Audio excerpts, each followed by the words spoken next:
Welcome back, everyone, to episode 40 of the They Fly Now Show podcast. I'm one of your co-hosts, Carter, and this is my other co-host, Hereth. Thank you guys so much for joining, and today we're going to be talking about Beyond the Galaxy Far, Far Away in the Thrawn Ascendancy trilogy. They fly now! They fly now! They fly now!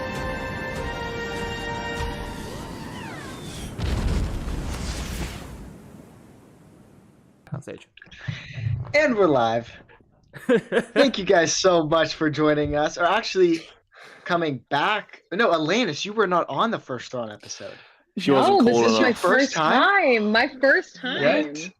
Talking That is about the actually man, crazy. the myth, the legend. We did not have her on. We had You her did not co-host just say that. V on instead. That was You did not just say that. that was the rotation The there. man, the myth, the legend. Well, yeah, we did. We had the first Thrawn episode was Myth, Bale, and Kieran, correct? Yes. Me and V. Kieran, yeah. Or V, yeah. What did I say? Myth. Myth. No, I don't know didn't. where, Yeah, you said don't know where you Myth. She got that is from. Thrawn. I am Thras. So that comes Okay. first I mean, they're Yes. both myths in their respective defenses. in their own respect. So thank you guys so much for joining. We really appreciate it. To kind of get everything going, we're gonna say, what is your favorite Thrawn book, and then where can we find you and your content? And let's go to Bale first. Lesser Evil, period. Lesser Evil, and I am on TikTok, just Grandmaster Bale. I'm on Twitter as well, but I would advise you don't follow me on there. I'm awful. And yeah, TikTok and Lesser Evil. Awesome. Thank you, Bale. Also, shout out to Bale for staying up because it's currently Yes. 1:30 in the morning over across the pond. So we It really is. appreciate it, Bale. I've had 2 hot chocolate mates. I'm buzzing. It's I love it. I love it. buzzing. It's buzzing.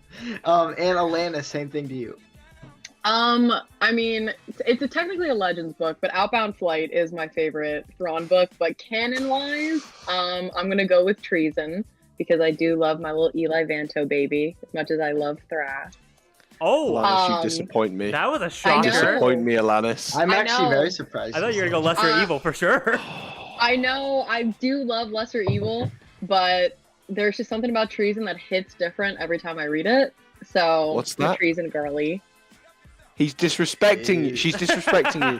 Oh, Yeah, what's that, Bill? I can't hear you. I can't hear you. Oh, What? she did. What, through the AirPods or the Thrawn earring? Or the Thrawn earrings. Oh, the Thrawn earring. Okay. I don't know which you meant. I don't know if it was slagging off my headphones or what. Both. I love it. As you guys can all tell, they are very passionate about Thrawn, which is what we love and what we needed this week because it's been a long week. We'll just say that. At the time of last episode, I'm gonna be completely honest because I think at the end of last episode I said, "Oh, we'll get it read," and then right when we went off air, I said, "There is no way that we're gonna read this whole thing." And we'll let Hereth go first. Hereth, what is your journey like going? Our unexpected journey through the Ascendancy trilogy in 1 week. Let's just say chaotic was the word I would Chaos. use. It's in the chaos. You're literally in the chaos. Could you say it's Chaos Rising? Yes, the chaos is pretty rising. It was for the eventual greater good, and for the it lesser was for the evil greater of not good. canceling the You episode. picked the lesser evil of the scheduling, yeah. Yes. Which is our fault, if we're being honest. We've had this episode planned for 10 weeks. Yeah. So it's our fault.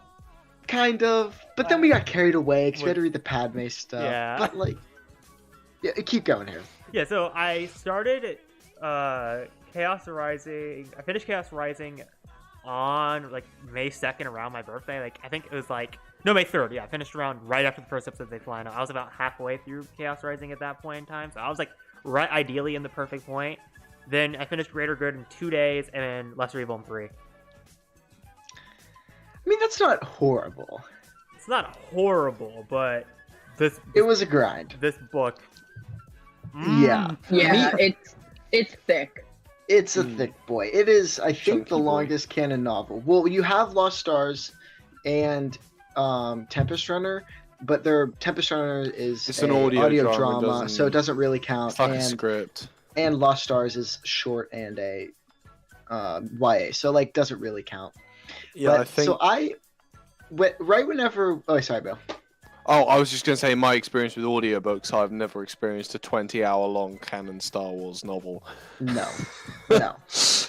So right whenever we said we were going to do this episode, I was like, you know what? I'm going to start reading now to be smart. So I started Chaos Rising like weeks ago, and I started it, got sidetracked with the Padme trilogy, and I was like, you know what? I don't remember anything that happens. So I think I restarted Chaos Rising on Monday. I finished it on Wednesday or Tuesday. I finished it on Wednesday. I think on Wednesday, and then I was busy Thursday night and Friday night. I got 0 reading done. I think I was 50 pages into Greater Good. Come Saturday night. So I was in VC with Alanis, actually. I think it was Alanis. It was Yeah. like me, Alanis, and a few other people. We're in VC, and I'm like, you know what? There's no way I'm going to finish this, but I'm going to start reading. So I then started reading at like 8 o'clock, 7 o'clock on Saturday night. Finished the book at 2:30 a.m. I then get up on Sunday, so yesterday. Start Lesser Evil at 7 a.m. and finish it because I had to take a break through the day because Mother's Day stuff. So I started 7, read till like 1 o'clock p.m. and then took a break till like 8 p.m. and then finished at like 3:30 last night. So it's been a long way. I think Carter And this had the entire more time- journey. I think I This had entire time, they both have been snapping me as well. Like, what is Yeah, going I've had them as well. Like, it is all- the progress snaps and then the what the hell is this shit's name snap. join Whoa. VC right now. And Yeah. all of my notes for the book, I swear, are in these Snapchats. They are. My notes are They like are. Apple Notes. I probably should have copied and pasted and put it in a separate doc. But you know, I'm- we're structured. So if you see me looking at my phone, it's because I'm looking at my notes. I'm not just ignoring everyone, I swear. It's like Clash Um, of Clans. It's actually what's well, happening. well, every time I was I wish I would. Every time No. I finished a chapter, I would snap Alanis. Bale, I was trying to do the same thing for you, but I kept forgetting, so I would go back like every 3 chapters. I would snap I Bale. mean, I think I got them all. I'll be honest, I saved them all on my phone, and I didn't see an immediate gap. It was, yeah, I mean, it was pretty consistent. He goes is pretty consistent. You got all the I love blocks. it. Uh, Yeah, this was by far, I think, the most cramming we've had to do. Because we've had a couple close calls with reading books, like the first Thrawn trilogy. yeah. I That think- You also finished the was- last one literally like 5-10 think that's minutes more of it. I before think the I- podcast. No, this is the most I had This to is a cram me for. problem. No, like I haven't crammed it all. This is the first time I actually had to like put down work and cram. Yeah, that's right. I did finish Trees in like 5 minutes before the podcast. Oh, Let's dear. just say, Why- in the words of Elaine, it was pretty liminal. Liminal. So, boys, what have we learned from the second time? What do? We plan our reading schedule. No, we don't plan. We do it at the last second and just do chaos. I'm here for Yes. chaos. I love a good chaos bit. Yeah, We don't- I As long mean, as it's we for the kind- greater good. Hereth, you are free. You had to cram for the Queen's trilogy. Oh, I did. Yeah. That was my cram. You did. Yeah. Which I yeah, did my- my job my- there, and I did my job here. You know what? I did my job. Yeah, we did it. We're still batting 1,000. We still haven't missed yet, but we're not going to miss. It's not even a question. Like, if I have all the confidence in the world, if I can read this book in one day, everything else is cakewalk. That's big like Wootro energy. Like that's very Wootro. I'm telling you, Wootro is my spirit chiss. I don't know why, Spirit but chist, I that's swear. great. But yeah, we should probably start getting into it. So, if you're unfamiliar with Thrawn Ascendancy trilogy, basically, so this is for everyone who has literally no clue what we're talking about. So, obviously, Thrawn, the character from Rebels, the Grand Admiral, before he gets into the Empire, he is actually from outside of the known galaxy in Star Wars. So, in the Chaos or the Ascendancy, which is the Chiss's empire, or their land, how would you their space, I guess? It's There's- Chiss. Yeah, Chiss Yeah, you've space. got Chiss. You've got Republic worlds within Yes. lesser space, as it's Yeah. called. The Chaos, I think, is a section of the unknown regions, and then the Chiss have Mhm. like certain worlds within the Chaos. Like the Republic had certain worlds in the Clone Wars, and then the Separatists had different worlds. It's kind of Yeah, like that. exactly. Yeah, so like they basically rule over those worlds, and the really interesting thing is one of the really interesting things about the Ascendancy is how their politics operate and how their military operates. So basically, this little part is non-spoiler, so you don't have to worry about spoilers if you plan on reading it. But there is 9 ruling families who are basically the big powerhouse families of the Ascendancy, and then there's 40. My lightsaber just talked to me. Okay. And so we have the 9 ruling, the 40. What do they refer to them as? The 40 great families. The 40 great families, and then kind of everywhere else. So throughout this trilogy, we take on adventures with Thrawn and really get to see what's going on throughout the entire Ascendancy as a whole. I suggest reading it if you're even if you're not a Thrawn fan.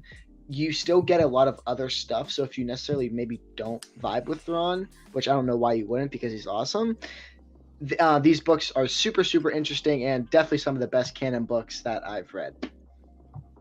But And I mean, look at him. He's gorgeous. Yeah, look at him. Who wouldn't love him? I love how there's no context if we ever upload this on Spotify. It's just Alanis like holding like the Thrawn like with no absolute Alanis is a reason secret Thrawn spine. Thrawn shrine. I guarantee you open like a cupboard and there's just like a bunch of like blue candles. Yes. with- I'm pleading the 5th. I'm pleading the 5th. Blue candles Eating the that fat. whenever they burn red flames. mildly It's demonic. It reminds me of like V's TikTok of like trying to like summon Thrawn in the Book of Boba Fett. We were convinced that Thrawn was showing up. Like, we had an elaborate theory. I think one night we spent probably Wait, in close to, Book like, of Boba Fett? Yeah, we're insane. Like, you know, like the one scene from like It's Always Sunny, like the Pepe Sylvia, like that was us on FaceTime one night, like going through every, like when I tell you like the most rancid Wikipedia articles that we could find of like what was going on. In fairness, Ahsoka showed up, and you wouldn't have thought she would Might as show well up throw in. in Thrawn. Yeah, they Oh, might it as well had- have done, but they didn't. Our predictions had nothing to even do with that. Like, I couldn't even remember what we were talking about. Something with Mount Tantus, and then we were saying something about a cloning endeavor. We really were just stretching. We were stretching. Reaching The high Empire for this guy. Clones Thrawn. Yeah. One of the titles I think was like, because it was a reference to to Legends, one of the predicted chapter titles, and it's escaping me. And that's what Thrawn called himself in Legends, and we were like, that's Thrawn. Didn't happen. Nor was that the episode title either. Oh yeah, because the episode titles got leaked. I remember V was trying to work And that's out what which. he, called himself in Heir to the Empire. Oh. Wait, was it actually the name of the episode? No. It was the Oh. it was the code names for what they were It was a filming code the name. episodes. Oh. Yeah. Oh, there was the shooting Yeah. script code names for each episode. One was like the Okay. duel. One, I remember reading them at one point. Yeah, I I think think I the- read them, but I don't even think I really cared what the episode names were whenever they released, if I'm being honest. No. Anyway, Chaos Rising. Anyway, Chaos Rising. So this is the first book in the trilogy. So we have Chaos Rising.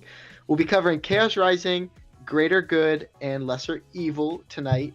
And then also maybe talking about some predictions on when we're gonna see Thrawn, because like it's basically confirmed that we're gonna see Thrawn in Ahsoka or whatever. Talk some theories about that. But yeah, to start off, Chaos Rising, the beginning to it all, we get introduced to a lot of the main characters in the book. Just briefly, just to get the audience either refreshed, or if you haven't read them, I mean, you could listen, but it might be kind of confusing. So we have the main characters are Thrawn, Ziara or Arlani, Thalius, Thurthian, Samacro, Bakif, Chiri, Kilori, and General Yiv the Benevolent. So those are all kind of your main players, which they do at the beginning of the book, and I think that's something that's super nice. Is it gives you all of the names, names of the 9 ruling families. I believe it gives you it gives you a really good in-depth description. It's really useful. Yes, extremely useful because you're getting this whole new world.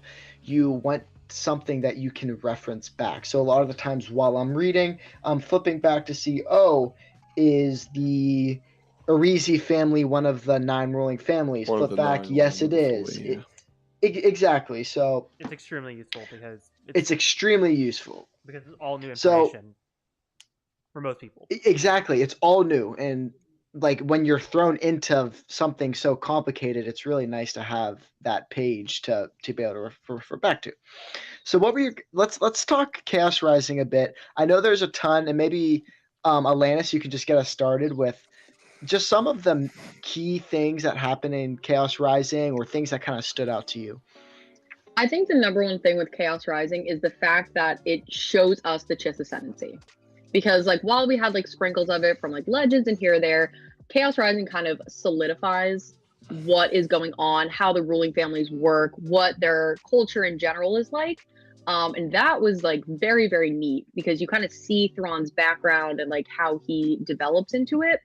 But what I think stood out to me with Chaos Rising is in, the first Thrawn trilogy, we see Thrawn as an outsider, right? And while we know it's because of his like brilliance, it kind of takes a seat back because we're like, oh, it's because he's bright blue. Like that's why he's, this outsider. But in the Ascendancy, we kind of realize that like he's an outsider like because of his own brilliance. He doesn't fit in anywhere. He doesn't fit in with the Chiss. He doesn't fit in with the Empire. He doesn't fit in anywhere because of fundamentally who he is as a person.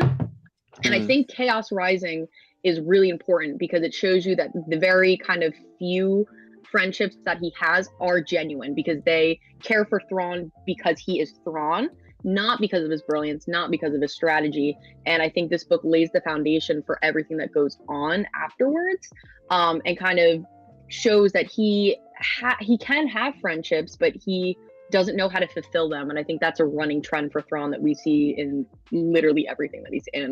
But there's a lot of political infighting as well in this book. I was going to say as well, going on to the Thrawn socially awkward point, his first date, he literally took Ziara to an art gallery. She was just like, I'll take you on a night you'll never forget, thinking, art gallery. It was so wholesome. He was sharing a part of himself, Bale. Yeah. No. I agree. I'm just saying, like, it's funny. It's just like again, it goes back to just who Thrawn is as a character. All right, Arlani, let's go to an art gallery. Yeah.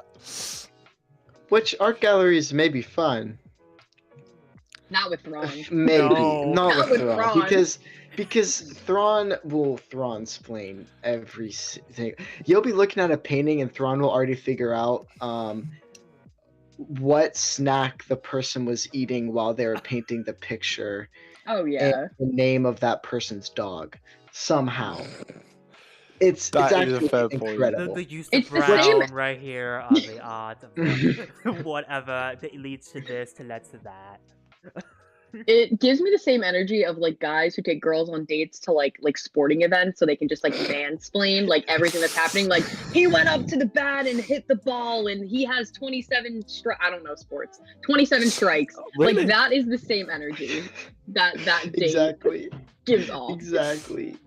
Except instead of like a cool sporting event, it's an art museum. It's an art museum. And we see like very few people who actually like Thrawn because he's so awkward and brilliant. Yeah. Like we have Arlani, we have Thras, What, Thalius? Thalius and Cheery. I guess I would say they have like a lot of respect towards Thrawn. Like not even like Simacro, who is his main general, isn't necessarily the biggest fan of him, but he knows how brilliant he is, so he can respect him. Which I give a lot of credit to Simacro for. Oh, because- Macro's in the Absolutely. worst position in this entire trilogy. Worst. Yeah, so in Chaos Rising, the ship, the Springhawk, which is previously Simacro's ship, Simacro gets demoted, so Thrawn can take over, and so Simacro now basically has got a ship taken away from him, and now he has to work for someone after this On was his just own his. ship. Yep. Mm-hmm. Yeah, And- it's not. It's not like it's you kind of feel bad for Simacro. Oh, absolutely. Because he they just gets it taken from him by some random person who is not even a blood myth. No. On the Which- topic of blood myth, Mm-hmm. I do love the scene of them asking, Kivu Thrawn to join the Aw. Myth family. But Oh, I love it because he's like, "Can I go back to class?" And they're like, Yeah. "This is a great honor," and he's like, "No, but I really have to work. Like, I have to I have an essay due. Like, is this gonna take all day?" If I don't get my maths paper in by the end of the day, I'm gonna get like punished beyond belief. I don't want detention again. And they're literally like, "You're joining the Myth," and he's like, "I get that." Like, I love that scene so much because like it doesn't click in his mind like the political and like powerful gain that he is going to get from switching from Kivu to Myth. He's just like, I got places to be. Like, Yeah. I don't. Thanks. It kind of like shows his ineptitude at politics really Yes. early on. Exactly. Yeah, and that's Thrawn's biggest downside is he doesn't know how to do politics at all. Like, Even when it's literally staring at all. him flat in the face. And as you said, he can work out what the person who ate what they ate for breakfast this morning by looking at their painting. But when there's a blatant political fact staring at him, he will just go, "What's that?"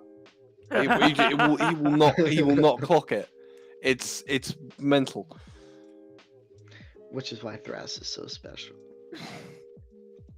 I love him. R.I.P. I R.I.P. love Wait. Thras. Oh no, wait, is Luke? Okay, I really hope Luke's not listening. But, yeah. So, where were we? Chaos Oh yeah, Rising, talking about Simacro. Chaos- Simacro. Chaos Rising Thrawn, how he got into the Myth family. And then Yeah, Simacro so getting shipped Thrawn- away. And how the books are laid out, they do like the normal chapters, so that would be like the concurrent plot line, and then we do memories chapters, which are almost like flashbacks, and they like all the chapters kind of relate to what's going on in the story. So like they were saying when Arlani was like prevalent in the plot line, we would get a lot of memories chapters with Arlani and showing like her and Thrawn's relationship through the years. And one of the scenes that I personally want to point out was the scene of them sparring, because yeah, I'll let you guys take it away because I feel like I'm talking a lot. But that scene is really, really cool, and it deepens a lot of things that happened in the 2017 Thrawn book and Rebels. It's like it's the details Zahn uses when he's describing these pieces of art. Because, like, keep in mind, art is never really a fundamental concept of these books, but yet it's described in such a way that you can almost envision that sculpture perfectly and understand what Thrawn is reading from it. It's immensely well written. And that's extremely well written. Exactly, it's one of the many reasons that I love Thrawn as much as I do, and I like Zahn's writing style so much. Because other than like James Luceno goes into a lot of depth, Zahn kind of does and doesn't. He gets that immense level of depth without writing about a dissertation to describe one thing. Like, it's one of the many strengths of his writing style, and that, and just the fight scene as well. I struggle envisioning fight scenes in Star Wars. Like, I've read the Bane trilogy. I can't envision the lightsaber battles. Don't get me started on the space battles and Thrawn. Can't envision them. But this fight, I could get quite a clear picture in my head of what's going on. It was amazing. Yeah, and I give a lot of credit to Timothy Zahn because what he does, and he does this, I would say, in Thrawn, in most of the Thrawn books, there is a character who is also trying to learn Thrawn, who I would say almost represents the reader. Like, I would say Thalius in Chaos Rising, and like Eli Vanto in 2017 Thrawn. Yeah.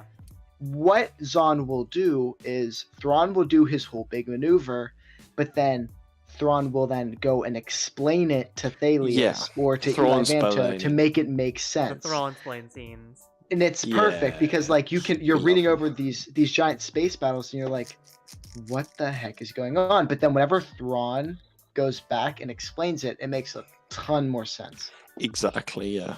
Yeah, well, Zahn pulled everything from Sherlock Holmes. So, and that's like the course of every Sherlock Holmes novel ever is like Sherlock like out there wilding, and then Watson's like,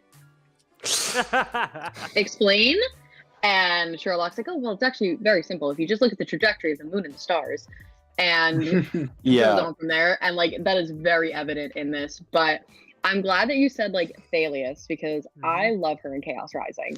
She's fantastic. Yeah, because what I really like about her character in general is the fact that like she is unsure of herself. And I think what's cool about, you know, the Ascendancy trilogy is that we see Chiss in a more human light, because in Thrawn 2017, like we have like Arlani, who is this like, she's amazing. Like she is just like she's an admiral. She knows what she wants. She's going to get it done. She is terrifying.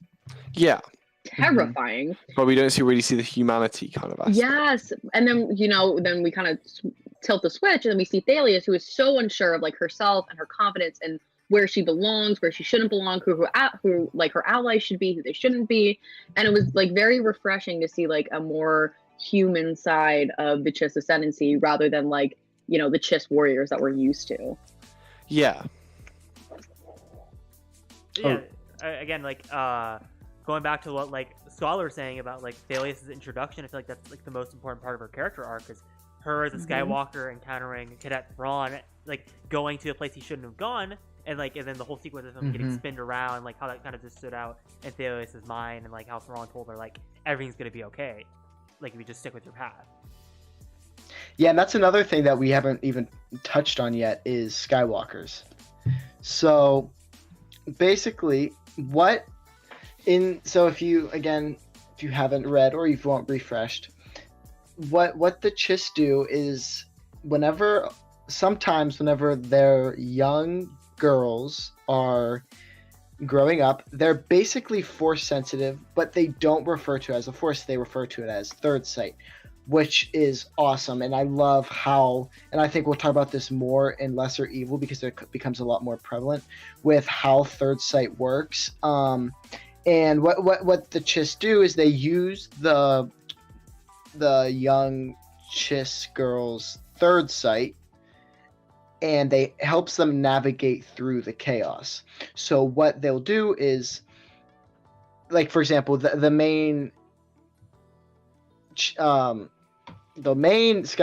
in the Ascendancy trilogy is Cheery, and her caregiver who helps kind of I guess just basically like is like her nanny almost is Thalius, who is an Momish. Yeah, Momish is Thalius. So that's really neat that we get to see that because,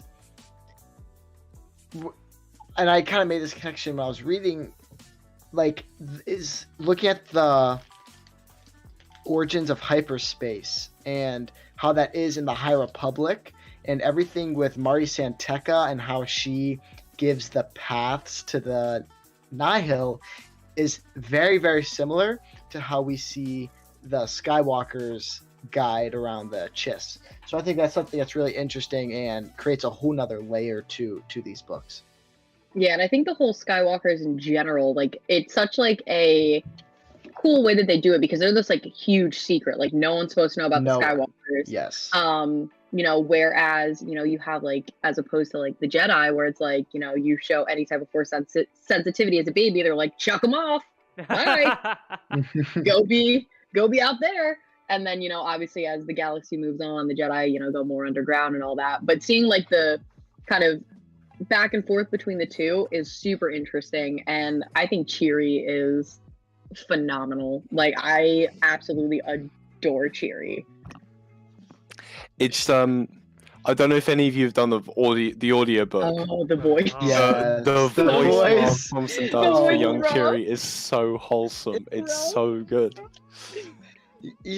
Mark Thompson nails a lot of things and a lot of voices, but I don't think Cheery's one of them. Thrawn, though? Yeah, Thrawn, Thrawn's though? voice. Ooh, Perfect. That gets there a lot. Where you're just like, The- oh my Some the- people God. don't like it. You know that? And they're wrong. And those That- people I'd invite to listen to the Heir to the Empire audiobook, and then they will change their mind like that. I'm guessing that's not I- very good. No, I heard it's a completely different voice. Yeah. It's just reading normally, but slightly menacing. It's not got like that underlying Thrawnness. I with do it. have to say the Thras voice broke my heart a little bit. Broke my heart. Because I read Lesser Evil and then I bought the audiobook because I was like, well, I need some more content. And then I got to, the Thras chapter and I Oh. was like, Oh, Yeah. no. He had a really good voice in that. no.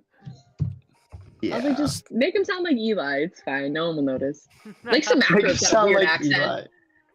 Yeah, Samacro's got like a weird Macro. country accent. Talking about some macro. I'm talking like Yeah, this, the it's entire very- book. I'm gonna find them.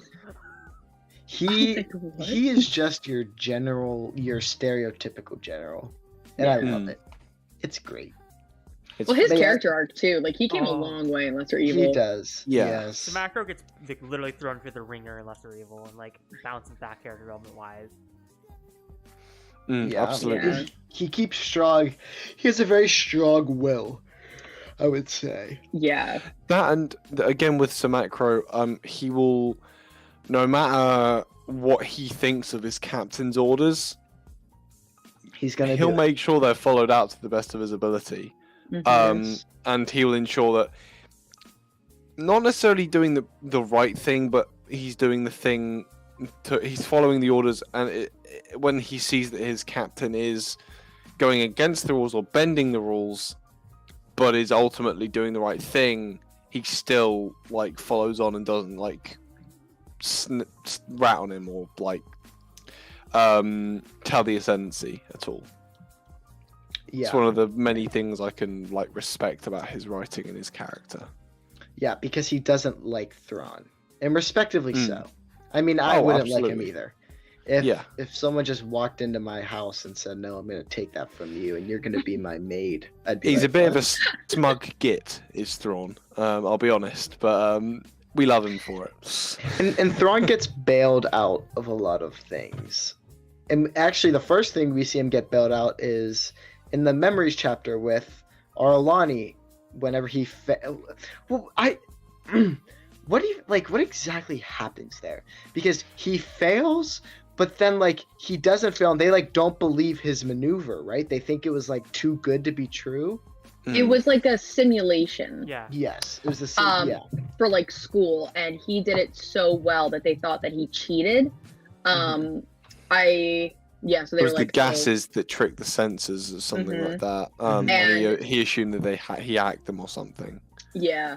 And then basically, they were all like, you cheated. They were going to like throw him out. It's going to be this whole big thing. And Arlani kind of scooped in and was like, no, he's actually that brilliant. Like, just give him a chance. Let him talk. Got And- Bakif involved as well. Yep. Yes, and Bakif. I have a lot is of the big feelings on one. Bakif. Do you not like Bakif? Love I hate. hate him. I hate him. If Why it was- do you hate if I- Bakif? He just bails Thrawn out. Have you I read I will Lesser wait- Evil? I will wait until we talk about Lesser Evil to Oh. my Bakif rant on why, if it was I me don't- in a ring with Bakif, he'd be dead. See, I never I thought hate that of Bakif. Bakif. I don't. I hate Bakif. What? I thought he'd kill Thurfian first. Oh, That's just a given. F Well, Thurfian. Thurfian. Thurfian can go Thurfian. F off the entire trilogy. I get the Thurfian hate. I No, really I don't hate get. I mean, is it because of what happens at the end of Lesser Evil? We'll get to it I when will we get save there. it. I will save it. I will save it. I will save it. Because I will nothing save it. that Bakif did, was like. I I promise at least I'm gonna thought- blow your mind, Carter. Okay. I promise. I've got a Okay. feeling this is going to be similar justification to why you dislike Albus Dumbledore so much. Yeah. And why you like Yoda, or just like Yoda in the High Republic, the OT and prequel trilogies as well. Yes, it is. It is all the same route. Okay. I hate we're gonna those have to have a men who discussion refuse about to this at a change different their time. ways. Does everyone else hate Bakif? Am I the only one that like? I stands? It's a love-hate relationship. I that's like how the just Keith overall. Love-hate. Yeah, I would say I like him overall. Like, obviously, Yeah. like he has a lot of power and he makes him kind of scummy, but I don't know. We'll wait. We'll Speaking of We'll people keep that it tab. absolutely suck, though, Thurfian. Thurfian. With Thurfi and Eco, everyone's least favorite chiss. If you like Thurfian, you can just All right. leave. I just love how like Theo Leave shows up like, now. I want on the Springhawk, and he's like, all right, but you have to spy on Thrawn, and just like the way like he just scum his way in there, and like the way he tries to use Thalius at the end of the book. Oh, He Makes- cheeky, sneaky git. I did Yep. not care for him. And basically the way that Thrawn has to big brain tell Thalius you have to do this to get out. Yeah. Was it he teams up with Zistamo in the first book, doesn't he? Yes. I get muddled Mhm. if that starts in the second or not. No, it's in the first book because him and It's in the Thalius first, go yeah. off on the mission undercover, and they go Mm. yes. Him and undercover. Thales go off on the mission. Yeah. Yeah, With I the do. cartoon. I do dislike Thurfian. I find it very interesting reading him though, because I he's agree. very much. I find that Thrawn has very much got the same kind of air to him that the Chosen One does, or the Sithari does in Star Wars. He's very much like, this man is either. It's like this is going to be our savior or our downfall. And it's interesting seeing both sides of that, because we've got the myth patriarch Thuraki. It is Thuraki, isn't it? We Yeah. Thuraki. stand Thuraki over here. We've got the myth patriarch Thuraki, who's like, Ah, Thuraki. protect him. He is our one and only chance at survival. And then we've got that complete other side of the coin with Thurfian, who's like, this man will tear down the Ascendancy. And the thing is, you can look at both points, and both points make sense. It's just one is to the radical extreme, Yes. and shouldn't be considered, really. Yeah, it's like bring it back to what you're saying about Thalius. Like, that's such a scummy thing to do, because Thalius's whole motive is she wants to kind of repay Thrawn and like talk to Thrawn for what he did to her in the past. him. Yeah, and understand him. And then Thurfian's like, well, I need you to spy on him. It's just such a scummy move. Yeah, And then what I mean- happens whenever she reports back and is like, Thrawn isn't doing anything that's out of pocket, Or illegal. and Yeah. Thurfian's like freaks out because he's like, no, I know he is, and she's like, no, he's not. Like, he's just such a. I don't. He's always rooting on Thrawn's downfall. Hmm. Like, But what's funny too is like with him and Thrawn, they want the same thing. Yeah, Yes. more or less. They want the same thing, but it's so funny how like he targets Thrawn specifically when, you know, as we see in later books, there is a more egregious issues going on within the Ascendancy that is not just having to do with, you know, our favorite Chiss. Like there are worse battles that you could be tackling. And I mean, of course, he wants to protect like the Myth family name and this, you know, and this and that. But I think what's funny is, especially with characters like Thurfian, I think we fall into the like trap of like, he's our precious baby. He can't do anything wrong. Like, why would Big Thurf hate him? When like, you know, if you kind of take like a step back and like kind of look at what Thrawn's doing, and if you were, you know, in, you know, the Chiss culture where like your family was like it, the survival of the myth, not just the Ascendancy is what's important for you, then I can see why Thrawn would not be your fave person. But at the end of the day, they are both striving for the Ascendancy. And I just always find that Yeah. very interesting between the two. Mm-hmm. Hmm. Of course. Yeah, yeah, I definitely see what you're saying there. Hereth, do you have anything you want to say? Well, again, like I always joke about with Alanis when I was DMing her while reading it. Is that I always joke about how Thurfian has Thrawn living rent free in his head throughout this entire trilogy of books. He's just like, I'm gonna take down Thrawn. I'm gonna take down Thrawn. It's like, do you ever think about anything else in the Myth family besides taking down your own person? He gets promoted to patriarch, and one of his first thoughts is, I finally have like a substantial amount of power above Thrawn. Like, So I could remove him now if I wanted to. yeah, it's like, But even when he has the power to remove him, he seems almost hesitant. So it almost seems like he knows he shouldn't, But he but wants to. he's still acting on that impulse. And I can understand and I can empathize with why, because Thrawn is very rash in his decision making. Because from the reader's point of view, you know Thrawn knows these things. But if I was, say I was in the army and some ensign was going to me going, mate, I just saw this like scribble, this geezer draw on a paper. They're going to attack at like 8 a.m. So we should like defend then. I'd go, But who are you? Sit down, take your orders. I wouldn't go, yeah, bam, 8 a.m. Sure, we'll defend then. Like it's. When you can understand his thought process a bit more, you're like, oh, okay, he knows what he's doing. But if you hear some guy just looks at paintings for 20 minutes and then just goes, their strategy, I know that. Like, I get it in Chaos Rising. I get it to an extent in Greater Good. But when you get to Lesser Evil, you're like, dude, Thrawn has been at this for X amount of years. Just trust him. just trust the man. Yeah. I reckon in that instance, it's greater good that throws it off that Thrawn caused infighting within the Ascendancy to stop infighting in the Ascendancy. He Like, had pulled the craziest bamboozle in Greater Good. Ever. That's one of the best Thrawn moments is he manages to pull that off. But again, Thurfian realizes what he's done, but he doesn't have proof. So it's like, and that he's just trying to get that nail in his coffin. He needs that one little push, and he's finished.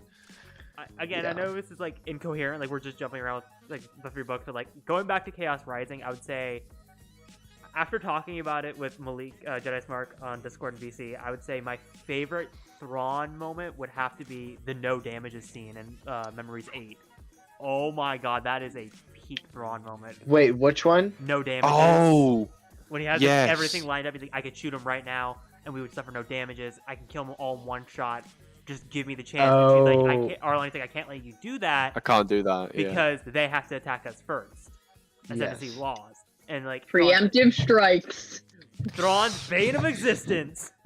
Yep. Because Thrawn has already had like maply tacked out, like, okay, this is how I can kill them. Like, this is like everything I need to do. And Arlene's like, no, we're not gonna let you go through with it. And Thrawn's just like pleading and breaking down, like, we need to do it now. Like, we have him right here in the prime position. Yeah, I that's think a like really good moment. what like the whole thing with like preemptive strikes that I find interesting, because like I too enjoy a good preemptive strike. If you have the shot, take it. You might as well. Right? That's what I'm saying. Like, but I think that is something that's very interesting within the Chiss Ascendancy, that they have this very strict rule, because they are this like very warrior culture, and they're, you know, very big on their military and their strength, but they're like, we're not shooting first. We're not doing it. And I think it's very interesting. Kind of petty. It is. But I love it. Because also, like, the Chiss are very, like, we're better than everyone else. Yep. They call everything else lesser space. Yeah, Like- cocky. Yeah. No, they call it So- chaos and then the lesser space. Lesser space, yeah. All negative connotations there. Like, there is nothing positive. So I find it, like, interesting that Thrawn is kind of one of the first to kind of step out and be like, but we could just not do this. Yeah, And like, they're like- especially when you look at, like, sorry, I don't mean to interrupt. Kilori, his perspective on the Chiss, and Kilori's he's just very like, interesting. yeah, and he just hates the entire like Pathfinders Guild are known to hide when they come up on their shifts. Sorry, Lannis, I did interrupt you there. No. I completely agree. And I do like the kind of like bits of other, species looking at the Chiss, and they all kind of have like the same vibe of like they are scary. Yeah. Every. Because they. Oh, sorry. You guys. Sorry, Hereth. No. On. Sorry, you go. I'll shut up. No, you guys, you go.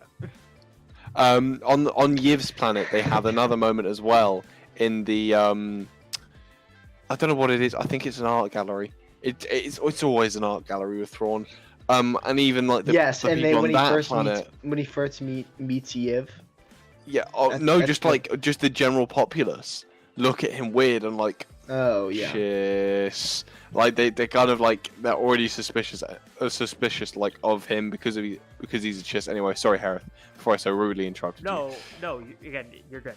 I was saying, I was gonna go back to the way how Zahn writes everything in Kalori's point of view with Thrawn, like how he's just this terrifying presence that's literally gonna kill him or like use him. It's just like, honestly, that's like how I kind of see it, like as Zahn like tackling the misconception of how like some fans view Thrawn, like especially the people that only know Legends or only know Rebels. That's how they view him. They view him as like this terrifying villain that's gonna like figure you out and find ways to use you. Yes. Which he is that, but he's like a large story. Thrawn is a lot more than just it's like Anakin and Vader. Like, well, not to the same degree because there's at least a redeeming factor. Wow. One killed a bunch of No. kids. No. What I'm saying is like, in terms of initial motivation, like, Anakin's fall was kind of fueled by initial, not good intentions, coming from the right place-ish, but then it went wrong. But kind of like with Thrawn, where he's just like, I must protect my own people. But then he goes on this entire, like, rampage and uses anything to justify that. Like Anakin does with saving Padme. He's like, I don't care. Everyone can die. And that also links to a certain other thing, but I can't speak because spoilers. But, like, can you see what I mean? Yeah. It's I get kind the of vibe, similar I in get that the in that respect. Yes. And I find it funny actually how Anakin and Thrawn are almost like the chosen ones of their own. I wouldn't say Thrawn is the chosen one. Well, not chosen one, but the way he's viewed by the kind of stark difference between he is our savior and he is our failure. I think seems to very much have some form of connection. I see contrast. kind of what you mean, yeah. Yeah. I think besides like Tharaki and Bakif, like no one else, I think maybe even a little bit Arlani, saw him as a savior. I think something that plagued Thrawn his entire life is that he was a weapon. And an amazing weapon. Yes, and that kind of goes into my hatred of Bakif. But I think that he, with Thrawn, is like those who understood him for his brilliance saw him less as like a savior and more as a weapon, whereas I think Arlani saw him as a friend who was brilliant. Yeah. For sure. Exactly. Yeah, I totally see what you're saying there. Anyone have anything else to throw on? Because I'm going to kind of move in, shift the conversation to Yiv, if anyone else has anything else to say before we kind of move conversation over to that part of Chaos Rising. So with every book, obviously we have a villain, and in this, it's Yiv the Benevolent, who is very similar to Night, or what's the main villain in the Night Swan. I would say he's semi-similar to Night Swan, where he's not really the main villain, but at the time it's Thrawn trying to work and defeat him. So Yiv is a part of the Nicardoon Destiny, who is trying to take down the Chiss from what we can see. Now, the layers on the Nicardoon Destiny and what Yiv actually is doing gets like completely changed throughout the entire trilogy. But what are your guys' kind of opinions on Yiv in the Nicardoon Destiny? I won't lie, the first time that I read Chaos Rising, I was like, I don't even know what's going on. It took me until probably like my second and a half reread to like really start fitting in the pieces, because I think the first time I read it, I was like, oh, like cool villain, like very like, you know, Night Swan, like, you know, multi-layered, kind of acting as a puppet. And then I think it wasn't until, you know, I went back, I was like, oh, like the way that he kind of orchestrates everything and is acting as this main villain, but also kind of branching off into all of these other factions that then trickle into the other books. I think that is what makes Yiv a very, very cool villain, if you want to, you know, put him in that category. But I was very confused, I won't lie, the first time I read it. I would have to agree that I was kind of confused.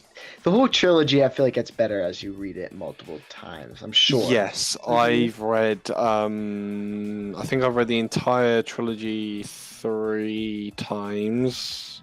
I want to say. Well, listened to, and because I did it like twice in 2 weeks or something like that. Jesus. Jeez, Twice, holy or it might have been crap. 3 weeks technically. 2 weeks and like a couple days, but I understand a little bit more about how all that stuff works, and it does just take rereading the book, because it's like it's background stuff you can't make sense of the first time you read it, and that's kind of like the point.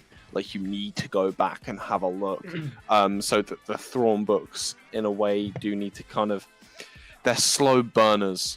You need to kind of like, there's a lot of stuff in those books, like where some books can be like 1,000 pages. I would say that a lot of Thrawn books basically have 100 pages or equivalent of more content than you read the first time round. Like the second time you read through it, you will understand so much more about the entire plot, like and the art of like Chiss politics and what Yiv's doing. Like I hardly understood that the first time I read it, but I kind of got the gist the second and third time. Could you explain a little bit? Because I'm sure Hereth and myself are Yeah. a little bit confused a little on bit, Yiv. a little, just So, a little so bit confused. what are you confused on? What he was doing, or who he is, or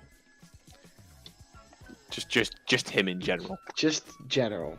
Let's just So say general. Yiv the Benevolent was the leader of the Nicardoon Destiny, so which is, Yes. I believe, almost like a cult or like a faction. Like you've got the Republic and the Separatists, and he was tasked, obviously by Jixtus, that we do know now later in the trilogy, to take down the Chiss, which was obviously not deliberate. And then that he interlinks within Sunrise in greater good, but I'll try and keep just to Chaos Rising.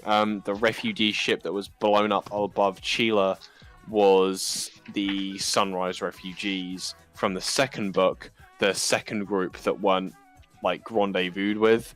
That was the thing there, which then got their attention, which was because who was it that misdirected them?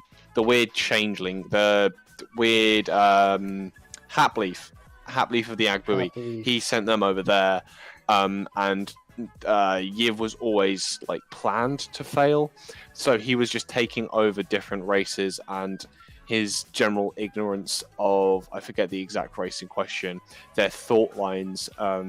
So Thrawn understood the species more, which Yiv just overlooked. It's the typical villain trait of their belief me, they're not a threat. I don't need to look into them, but he was more or less just taking over different communities within the galaxy, and that he used, that was almost what got Thrawn's attention, because he knew the natural kind of patterns of these species and went, that's not like them. They're under the influence of a dictator or tyrant.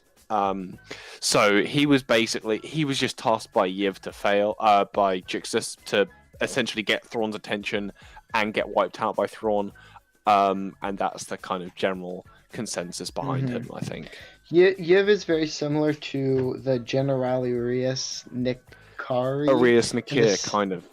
Very similar in the sense that, like, Jixtus is just using them for his greater goal, or the Grist. Yes, for the kind of greater good. goal. destruction of the Ascendancy, yeah. Yes. Yeah. Yeah. Same with that But- belief. Happily. But yeah, That was the worst. I really loved those chapters, which we'll He get got to. what was coming to him. I love them. He to be did. fair. Got what was coming to him. Also, sorry, go ahead. No, you're good. I was just gonna. I was going to be slightly unrelated, so do go first. Okay. I was gonna say, Lance, do you have anything else to add on Yiv that kind of stood out to you that maybe Bill didn't touch upon? No, Bill did an excellent job. Like that's Let's see it. it. That's it. That's Yeah. it. In my head, I am Thrawn. That's why. Oh, We all think I we're need to Thrawn, get but the- in reality, I we're need to all get the Thrawn. whole Thrawn trim. I wish I was Thrawn. I'm I Thrawn. swear, half the time I'm just Wootro, I'm like Thrash. asking, like, what's going I on. love the confidence. I'm Oh, I am. Oh. I have gaslit myself into fully believing that I'm Thrash. Yeah, she's actually gone so far to nick her birth certificate and scribble over in crayon Mithrasasophis over it. Like, 100%. Speaking of 100%. speaking of gaslighting, now we're gonna gaslight our way to greater good. Yeah. So Thrawn captures Yiv at the end of Chaos Rising, which is a really cool maneuver that he does to capture Yiv, one of my favorite Thrawn moments. But moving into Greater Goods, we had a little time jump in between the two. I think it was a few months. something And- like that. And so again, just like in the other Thrawn books, we have our index, which is a little bit different. It shifts a little bit with each book. We're introduced to the Mages. Oh, We are introduced to Yoponek and Hapleaf, Jixtus, who is hinted at the end of Chaos Rising, Kilori, and just some other kind of political players on that world. Yeah. Everyone says that this is this is the weakest book. I don't get it. I really don't get it. Because people don't like, I'm guessing it's because of the pacing, how you go from in a star battle to on this farm. Is that kind of why? Like, I don't know. I want to hear from you guys. I always said that Greater Good is the Phantom Menace of the Thrawn books. Because it is probably one of the most important books to read, but everyone kind of skips over it because they say it's quote unquote like boring or it has too much filler. But it's those moments of like filler and like looking at a different side of the Chiss Ascendancy, like on the farm and all of that, that make it so beautiful, and it sets the pace. Like it sets the same way that, like, you know, the Phantom Menace explains the politics of the galaxy. It's the same thing with Greater Good. And I think you appreciate Greater Good after you read Lesser Evil. Because like when Greater Good was coming out, I read it and I was like, okay, this is great, but where was Thrawn? Like, where was Thrawn? Yeah. The memories weren't Who Thrawn. are these people? Yeah, the memories weren't Thrawn. Half the book of the normal book that wasn't the memories wasn't Thrawn. Yeah. And the moments we got of Thrawn was probably only a quarter of the book. I'm fairly sure I'm reading Thrawn Ascendancy Book 2, Greater Good, not Apleaf of the Agbui, Book 1, Apleaf of the Agbui. Like, not going to lie, 100% honesty here. Anytime there was a memories chapter of Haplif and like what was going on, I honestly bumped it up to 2.7 because Timothy's almost. I was like, Mark Thompson's reading it slower. What? So I bumped up the speeding even more just to like keep the pace. I enjoyed those bits. I enjoyed it them. It was was just so interesting. I was just to bored out of see my mind. The farm. Justice for Yomi. Right. Justice That's for what- Yomi. Yomi and his poor wife Our little Oh, Puritan happily- twist. Oh, I feel bad Just for his wife boxed. though. ditched her out the thing. So whenever just a little refresher, Hapleaf is tasked to spy on the Chiss and like gather information by Jixtus, and he finds himself with Yomi and whatever his spouse's name was. And he's like living with them for a few months. They then get married. They go to watch this bird migration thing, which I thought was so cool. Like, I loved seeing like the stupid bird migration. I thought it was so interesting, and how Hapleaf's partner in crime, whatever his name was, I forget who's whatever, supposedly wife. basically but, yeah. hijacked the entire bird migration thing. Like, that's so cool to me. So then happily, so because they need to get back to Chila for whatever reason, and Happyleaf's friend. Wait, who kills her? Is it Happyleaf's friend, right? Who kills who? His wife. Yomi. Yomi's wife. Well, no, Yomi being is the. Yeah, who Wait. kills Yomi? Oh, it's Happyleaf himself. It's He her. strangles her. Yeah, Yeah. He Like- strangles her and then chucks her out the airlock. yeah. Just chucks her out the freaking thing. It's like, oh, he's like, trust me. She's just off doing her thing. She said to leave you for a few months. And Yami's like, she's Yeah. sick. What the hell? I got to kid her right now. He's like, no, you don't. You have a new life now. Like, he just Justice for dumped her. Yomi. Yeah. He just dumps her. And it's because she was catching on. She was like, these people are They're weird. sus. They're sus. Yeah. They're imposters. I mean, I don't get how they worked that out by the whole free travel around the galaxy. We'll go where you want us to go. You just Yeah. need to take us. I'm like, how they how just do you not get that convince- first? Like, how do you like? If I was in a foreign country and some bloke comes up to me with like a transit van and just goes, "Hey, you traveling?" I'll be like, "Yeah. Do you want to go free traveling in my van?" Well, And I know also- what I'm arranging at Celebration. Like, how does Happyleaf convince the Lakuviv to just let him live on a Councilor farm? Lakubi. Yeah, he just like he convinces says him. he's growing spices. No, I know, but like you're just walking over saying, "Hey, can I take some of your land for a bit?" It's He because doesn't even ask the rancher. it's because of the political push of Thingy's family. He's one of the 40, so Yeah, but therefore- it's still just very like, oh, we're just. Oh gonna no, let it's this because guy it's on our basically land. he's seeing that as serving their family, so he's gonna then call in a favor later down the line. So for like a political person to have a favor with one of the 40 great families, it's a lever. It's like it's Yeah. leverage. It's their to, lever. It's their Okay. lever, like Thalius uses on Thurfian and Thurfian uses on Thalius earlier. Yeah, Chaos, right? like Yeah. when they exactly when they need something later on, they can then try and get that out of him. Mhm. But I found the entire way that Happyleaf just completely and utterly manipulates them in that book fascinating. It was Yeah. amazing.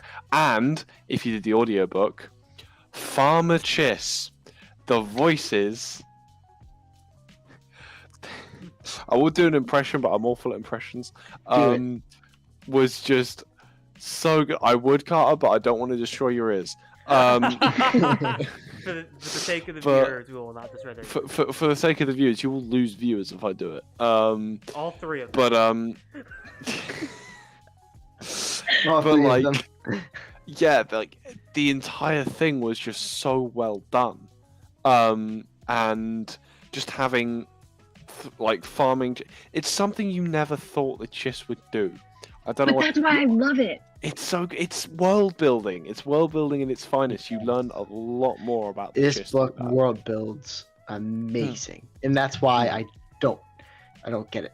I don't get the hate because it world builds yeah. so well. It's a necessary Well, chapter, as much as yeah. it is my least favorite. It is very necessary for lesser rule. Mhm. Yeah, What I like about Exactly. it too is like, you know, we talked a lot about like the Chiss being like warriors and all this, but like we see like a farmer Chiss.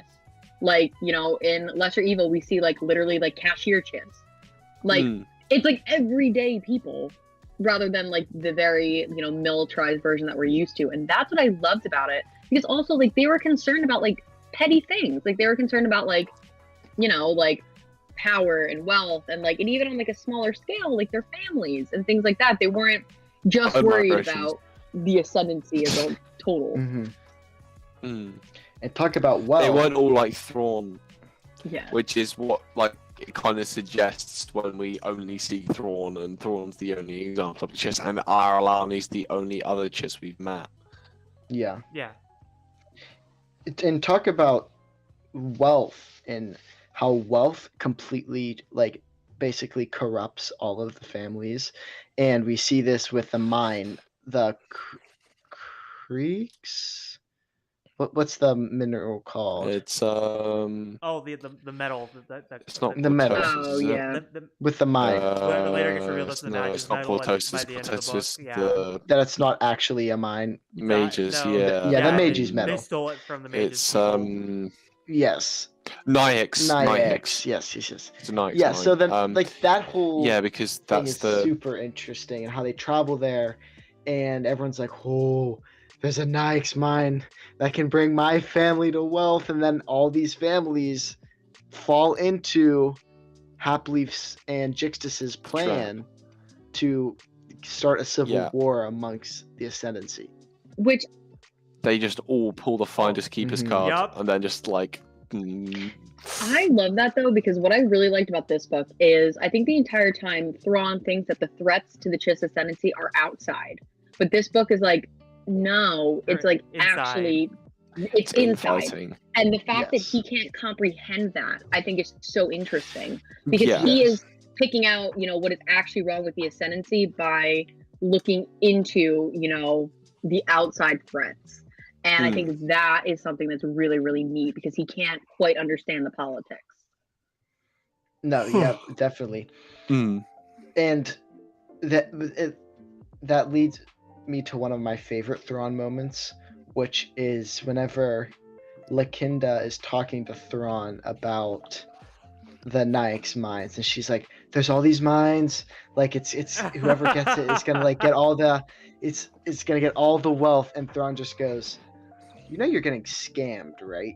Just the And way she's like, "No, I Thrawn- swear it's not a scam." He's like, "No, that's definitely not real, and they're just doing this so you all fight." One of my favorite, like, I just love how he addressed it. Was like, "Yeah, you're getting The scammed." way Mark That- Thompson reads it is so Yes. funny. So funny. Is what Like, the world they actually went to? That wasn't actually the Magus' world. That wasn't Sunrise, was it? Mm-mm. It was a fake. It was a replica planet. I It believe. was Rapak. Yeah. Yeah, Rafak. Where they first talk Rapak. about the moon, like the beyond, and like touching it, and like Mhm. how it'll like feed into the planet. And Thrawn's like, I don't know how this works. Anakin talks about the Force. Maybe it's similar. Let's go. Mm. Yes. He just throws his hands up like Anakin. Yep. Speaking of Sunrise, can we talk about my favorite quote, which is when Thrawn says, "I choose to nurture hope." Oh, Oh, It's pretty good Thrawn quote. There you go. It is a great It's quote. one of my favorites. Top 3. I Mhm. read that and I was like, and I think what's interesting about that quote is I remember when Greater Good came out, everyone on Twitter was freaking out because they were like, how does this correlate to Rebels Thrawn? Rebels Thrawn wouldn't nurture hope. Like, and they were like freaking out. But because the Empire corrupts people. Yes, definitely yes. But I think it is like very interesting because like it kind of shows how Thrawn started off with this idea of like, okay, I can still do both, help, other people and the Ascendancy. And I think as he goes and, he sees more failure, he sees more destruction, he loses more. He has, you get to a point where when you have nothing left to lose, who cares? you're desperate. Yes. Yeah. There's, he says multiple times throughout this trilogy that like he will give his life for the Chiss Ascendancy. Yeah. And I think a very small part of him, Arlani, Eli, Cheery, all of these people kind of being behind him, and then he leaves and he has nothing. So when he's giving his life for the Chiss Ascendancy, he doesn't have to worry about anyone else. No. And that's why I loved it, because I think it really showed like kind of the tipping point, because that's like, peak Thrawn, like I choose to nurture hope, and then you have space whales. Space whales. Space whales. Space whales. Good lord. Yeah.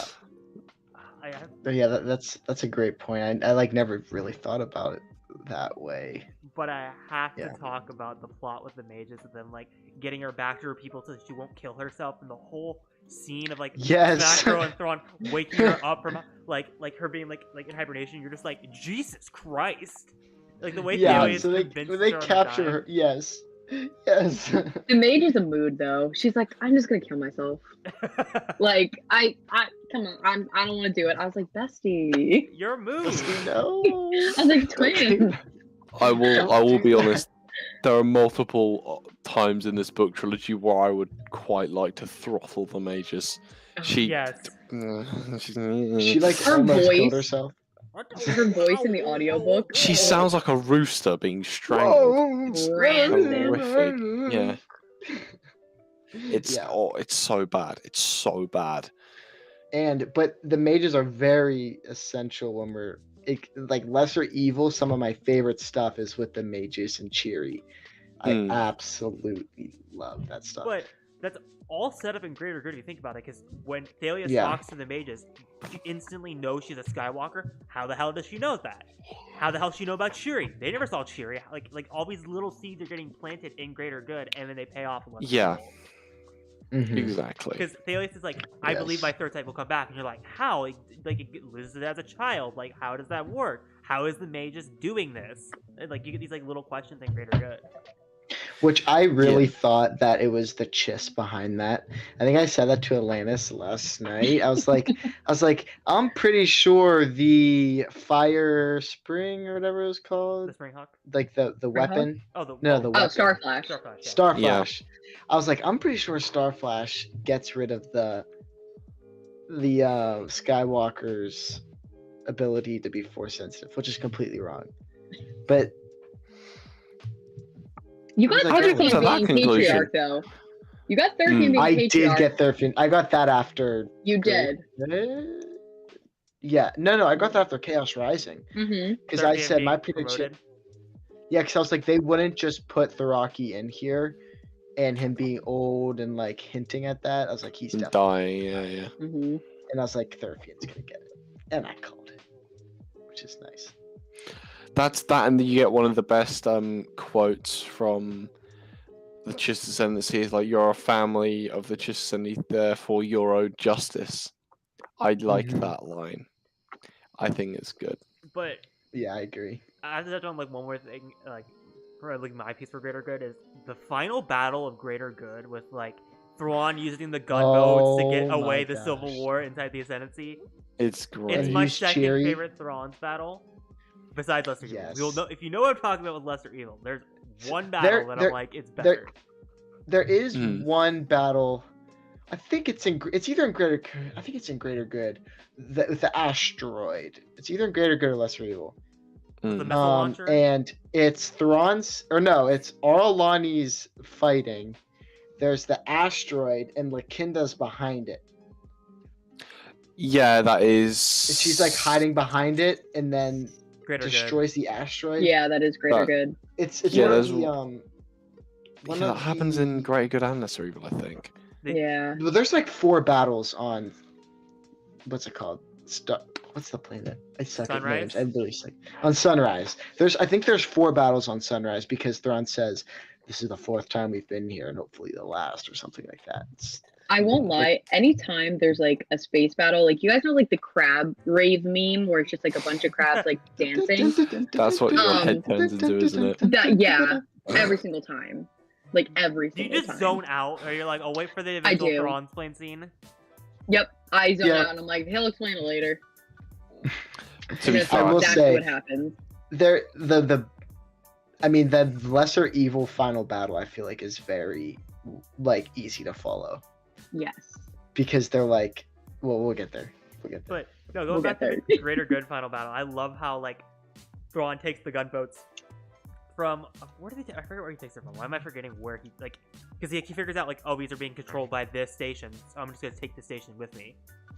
Mhm. Yes. Mm. And then he puts one of his commanders in the station, and they command the gunboats and make it think that it's moving the entire time, when in reality it's stationary. Yes, and then he uses Cheery. Third sight to predict That- when they can tractor Oh, beam it.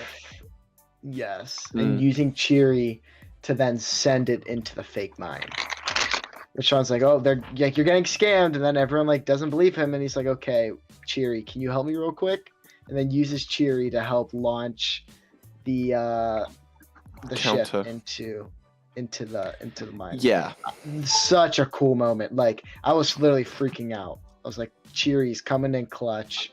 I love this. That's one of my favorite moments of the trilogy is Cheery sending it into It's into amazing. the mine. So great.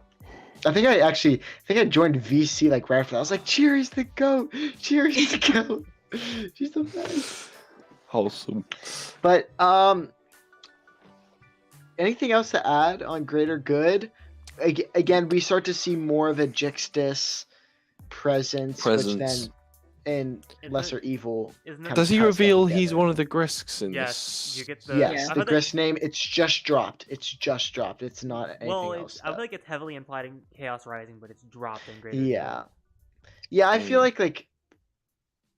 Well, we know that the Grisk has to be a problem because of treason and alliances. So I feel like all along I was like, I'm pretty sure he's a Grisk because they have to work in the Grisk somehow. But yeah, the name is for sure dropped in Greater Good. Okay. And then, do you guys have anything else you want to touch on with Greater Good before we move on to the main event? Lesser Evil is the book. Let's go. So Let's go. Read it. Alright. This is where the fun begins. It's a big boy. Miss It Grass is Staffus. literally like, Ban him.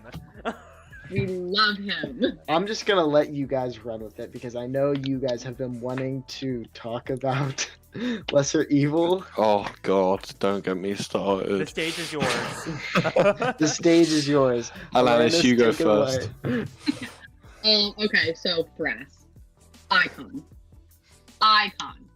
And, I'm just going to go into my Bekif thing. Here's my thing.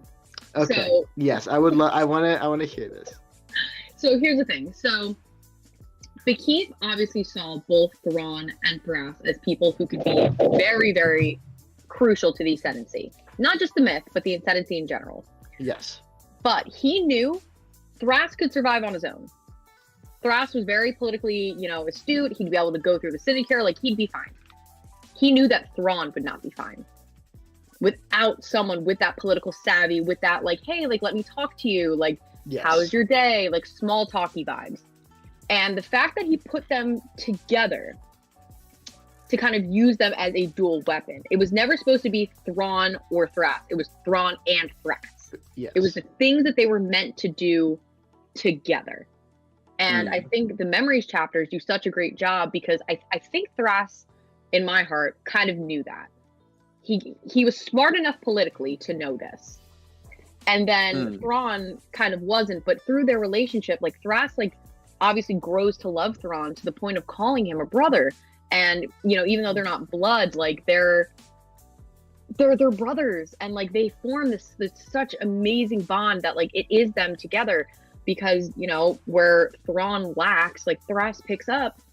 And I absolutely love the one line where Thrass is basically like, you can't get mad at other people for not understanding you. Like, I don't understand you, but I respect you. And, you might not have that in other people, but you have to like, give him a chance. Like he is acting like kind of as that like older brother figure. And I think that it's just like so powerful and so prominent. But then you kind of look at Bekif, who now you have, these two very powerful, figures. And then you are continuously using them for your benefit and plugging them and playing them. And then, we get to the end and sending Thrawn off was Bekif's idea. Now, you can argue that it was, the lesser evil of everything and all of that. But what it still comes down to at the end of the day is that I do not think Bekif ever truly respected Thrawn as a person. He respected Thrawn as a weapon. He respected Thrawn as someone that he could use. And I think when Thrawn became unuseful, this was his solution for it. And I don't like Bekif for that reason. I think that he could have, like, there really wasn't much else he could do. But I think his framework of setting Thrawn and Thrass up and kind of creating this artificial friendship rubbed me the wrong way. I always viewed the entire Ascendancy thing as a tactical decision of keeping him away to stop the other Syndicate. Because I guarantee if he stayed in that Ascendancy without those charges, he would get the death penalty or something like that down the line by... So I see this as the best option for Thrawn. Because otherwise, what's going to happen? He's going to continuously get demoted until he's so insignificant. There's nothing to do with him. When However, he if he's is, he gets exiled, demoted the entire way down. He has literally. They say you Whoa. can keep your myth name, but you lose all of your political. oh yeah, but like that's part of the yeah. like arrangement. Like he gets stripped of everything he worked so hard for. He gets his chains quite literally ripped from him. Like he loses everything. And I'm not going to say I agree on that, but like the exiling, I think, was the correct choice from Bekeith's standpoint, because there's not really much more he could have done. If he had to remain in the Ascendancy, he would have been an outcast. They wouldn't have listened to him. But if he all of a sudden comes back from lesser space and everyone's like, oh my god, he's come back from lesser space, and then Bekeith's like, surprise, big secret mission, and then he does like a big brain thing. It fits in more with the story and it makes more sense. That, and it would actually give Thrawn something to do.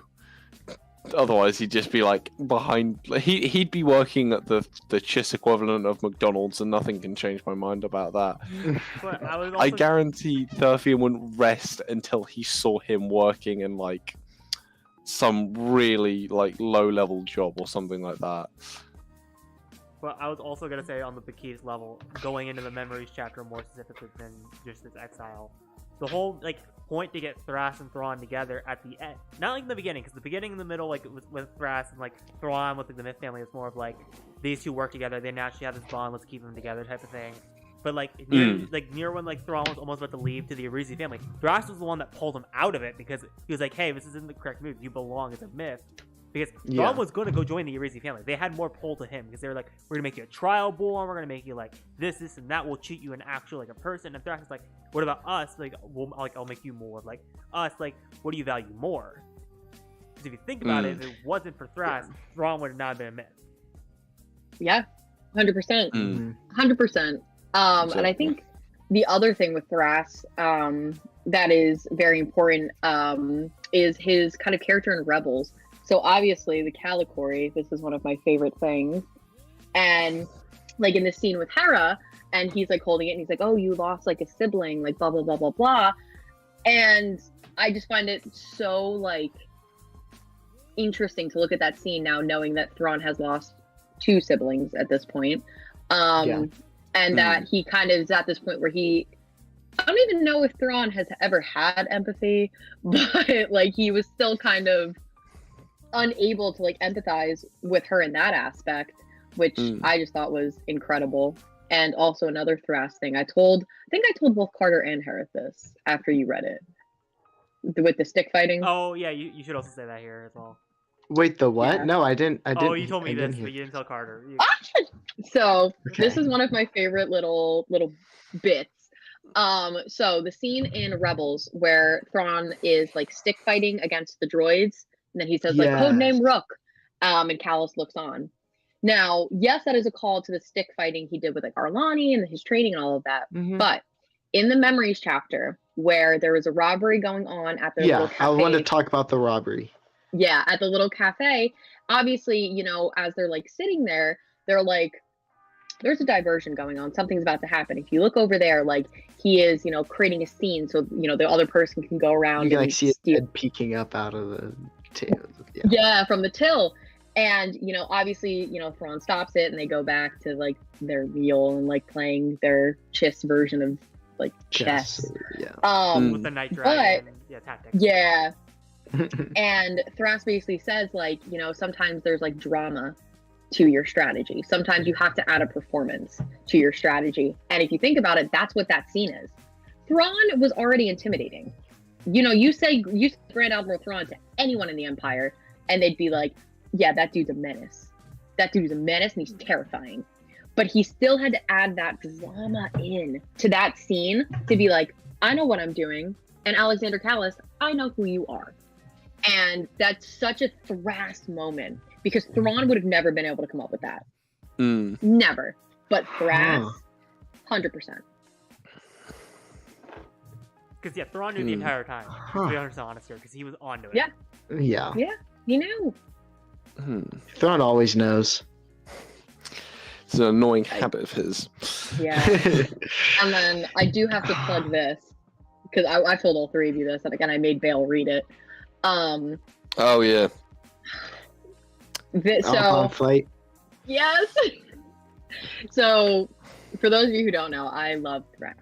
So after I read Greater Good, I read Outbound Flight, which is like Thrass's book. There's just so many great moments in that book. But anyway, the scene where Thrass unfortunately meets his end was pretty much copied word for word and put into Lesser Evil, and that like blew my mind because from the first sentence I was like, no way, Zahn did not do this. Zahn did not make this happen.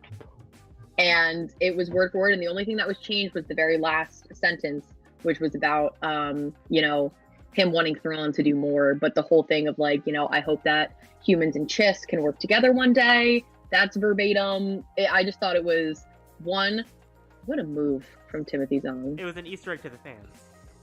What a move that he just like walked up to like Disney Publishing and was like, I'm about to plagiarize myself and you're gonna let me. And they were like, yes. Yes, sir. And I didn't even know that because I was really confused because I think you were like asleep, and I was like, and I finished a chapter. I was like, No, you well, called me I knew and they were going. you Yeah, called and I was me. like, well, they're going on a mission, and the next thing I know, Thrass is dead. I was like, why did Alanis care so much about this chapter?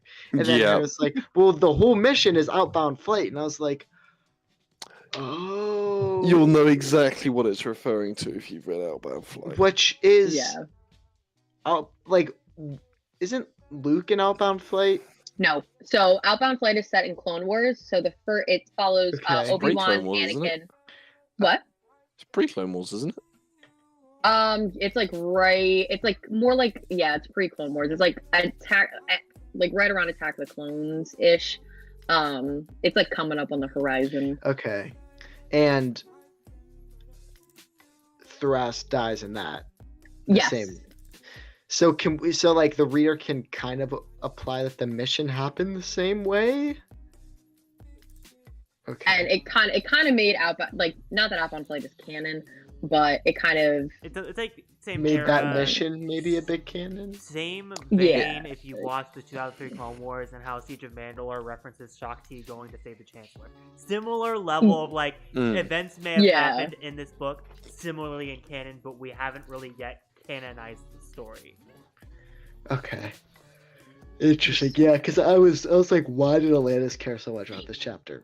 Because she That's kept DMing me like, "Have you gotten the Memories 12?" I'm like, "No." Yes, yeah. The amount of times you text her like, I was wait like, till I the have to memories tell drop. someone about this. That's amazing. Oh. Another thing that I really want to touch on or discuss in Lesser Evil is the Force.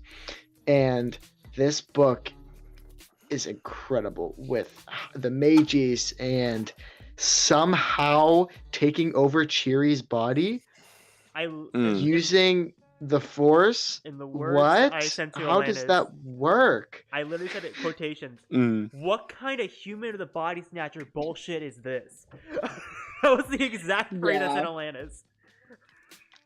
Yeah, like that's amazing because we had three different views of the Force. We had the Force with the Mages, we had the Force with the Skywalkers, and the Force with Anakin? Because Thrawn talks about Anakin. No, I thought someone maybe not. Maybe it's just those two in the book. Yeah. It's beyond like- and the third sight. Yeah, yeah. So it's just really, really cool, and I love to see that because this trilogy is far away, and there's not really a ton of stuff to do with the Force and stuff. It's nice to have that. It's nice to have at lore least a little built bit of into it, collection. and a little Yeah. yes, and a little bit of connection to what we see in the Star Wars galaxy. Yeah, absolutely. And I think it's a really great tie too into treason with everything that Eli was tasked to do and like kind of Thrawn's like new mission. And I think that's gonna tie a lot into Ezra. But rip. Yeah, I mean, No, we unfortunately, don't if he s- died of death. Can't take him back. be 'cause very they'll all be unfortunate. Dead. Can't take him back. But Don't yeah, even I say really that. like. It's okay. I'm convinced that Thrawn's dying. So Oh, Thrawn's dead as hell in that series. No, he's not. See, Denied. okay, buddy. Get My used to boy. it. I know. He's gonna get But he's he also like needs- 60. He's like 60 by the time of Ahsoka. Like he's peaceful. He's a youthful, beautiful man. He's He's literally the We- exact same age as Lars Mikkelsen, mysteriously. Huh. That's weird timing. we need to Don't make me see- accept it yet. Don't make me accept it. We need to see what they exactly were doing, and what I'm gonna save this thought. I'll save this off for later. Save it for later. You I know don't what? want The to one get too thing much into my thought. because like I didn't ask the three of you this. What was your reaction to the epilogue? Because I had Emotional a visceral damage. Emotional damage. Remind me, what was the epilogue again? It was the Thrawn first chapter of arriving on Thrawn. the... It was the first chapter of Thrawn, but it was Thrawn's thought as Wait, he was what? leaving the Ascendancy. Reminds you of his political ineptitude. Wait. All being the wait. beginning hope, inspirations. Among these inspirations are desire. Mm-hmm. Are there straight points to those goals? It is so smears perhaps never. It's like it's literally it's like his like notes of like chapters. You didn't of, read it, did you, Carter? No, I did, but I was like, oh, what is this? No, it's like I- it's literally a callback to Thrawn 2017 when he's like every chapter he would Yep. describe like the tactics of like the Empire and like what his philosophy of everything going on is. It's literally that's the callback. Yeah. It's like him accepting his role. And now And I you can think- read right into Thrawn 2017. And that's what I did. It's Oh my I think gosh. that is one of the most beautiful moments, but also another beautiful moment at the end of that book is when Arlani's like, "Don't leave without saying goodbye," and Thrawn's like, "That's not what friends do." Oh, and then whenever I think Keith wants to go get lunch, and Thrawn's Stop, like, that I'd is- rather. No Like, pain. I'd ra- Foul. She's A like, I'd foul rather. moment. Zahn, I just Spend found my your last layers night like, reminding where's him. Zahn? Yeah, I was ready to go in the fight ring, but what I loved I'll about say I the don't whole blame you. Arlani thing was that he was how Thrawn writes in his Eli to journal is like when one is remembered by a friend, one is like never truly forgotten. I was like, that's the word. Like there are so many like little like ties here and there that like link it together, and it's so gorgeous. It's like literally stunning. And a lot of times like I kind of see like Eli as like an almost like alternative Thras, because where Thras was very political, Eli is very mathematical, but they still have the same role of interpreting the world for Thrawn. Yeah. I would say Oh Eli my would be a gosh. combination of Thalias and Thras. Yeah, no, I think that's perfect. Yeah. Yeah. That's pretty And accurate. don't get me started on the final chapter whenever Thalias says goodbye to Cheery, and she's like lightheartedly joking. She's like, well, I was just here to meet up with Thrawn in the first place, and that's it. And No, I thought It's it was depressing. her saying with Thrawn's sister, like we're gonna stay here until the end. She's like, what if this takes forever? She's like, then I'll stay with you until it takes forever. Yeah. yeah, It's depressing. Barika is a queen. Oh, bro, Barika Barika's just- chapter. She put up with a like- Glock. First time I read that book, oh yeah, she I did. didn't- She's just like, nope. Who are you? I didn't notice. The second time, I legit nearly brought me to tears when she was leaving, and she was just like, "You don't understand. I don't remember who he Remember is," him? and I'm just like, "Come on." I think No also- more pain. What I Cut it found off. really, really good that Mark Thompson did was the accent switch of Barika. Yes. Going Mm. from like the Kivu, like very like kind of like, I think V and I described it as Canadian, but I think it, like country Canadian. And then all of a Mm. sudden, like when Barika catches on, like she sounds like Thrawn, which is like, I'm sorry, opposite. Her Kivu accent comes out. Well, the thing is with this chapter was I kind of caught on early because I was like, Kibu, wait, she related to Thrawn? Oh, and like it happened. Yes. Like I caught on Yeah. early. Yeah. I like when we were like reading through it, I was like, oh my god, this is it, this is it, this is it, this is it.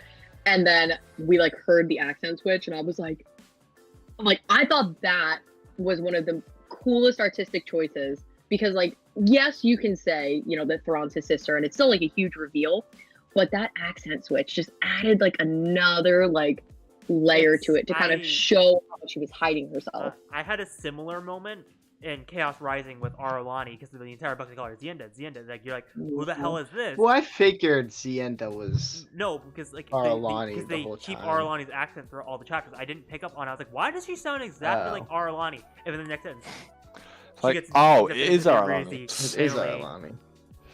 Oh, and just to add to the emotional damage, Thras was the one that found Barika. Mm-hmm. And kept it in his files for Thrawn because he knew that he remembered the sad little boy he met on his this star day mourning her death, and he took that one memory of a sad boy and transcended that into finding his lost sister, which is just so wholesome and sad at the same time that he never got to. I think because didn't she say that she knew Thras, or like Thras had visited her, or am I mistaken? I think Thras. I don't remember.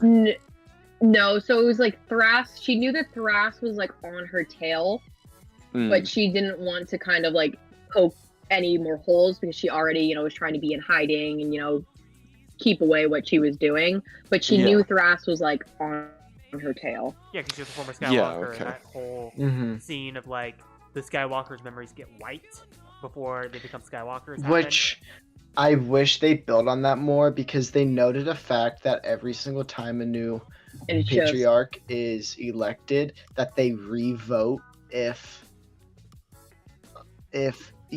the memories. Wait, I think Alanis is.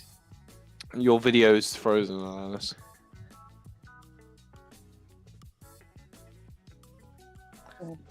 Technical difficulties. Can we copyright sing that? YouTube's about to be like, strike! But as you're saying, fly now. Also, I feel like we've been saving this discussion for the longest time. The discussion of the Skywalkers being the symbolism for abuse, and then Bale going, "You have to finish the trilogy." All right, we finished the trilogy. Okay, we want this discussion. Bale, lesser evil only confirms my point that they get abused because their memories get wiped. How is that not them being the symbol of abuse in the chess? I really like. Honestly, me reading Greater Good and Lesser Evil, I was like, furthered my point that they were getting abused. They were abused and mistreated, but they were done it for a purpose that was left to the greater good of the Ascendancy. I'm not saying it justifies it. I'm just saying it's not just a two-dimensional problem. It's pretty bad. It's probably it's bad. We are using young girls. We're talking girls from like 6 to 15. I need to reread the books. I feel like I was referencing a point that I've forgotten. So I do need to reread them. Because we know obviously Cheery gets blessed with Thalius. Like Thalius is a great momish. But we see some other momishes come up to Cheery whenever Thalius is gone and like is just a-holes. And I would say that that momish was supposed to symbolize the majority of momishes in the Ascendancy. And the fact that they get their memory wiped as young girls and now they're forced to work until exhaustion. It's just very... very abusive, I would say. It's not right. I would agree. Now I don't know. Like it's just not right. Like, they're exploiting young girls. I agree. I agree. I remember I did have I remember I had something to. I remember we had this discussion. Yes. And I had a point that I didn't say because I knew it would spoil something, and I can't remember what that point was. So next time I reread it, I'll keep that in mind and see if I can remember anything in particular. Is killing me in the chat. He goes, "These kids are getting abused, but it's okay because it helps the Chiss colonialism."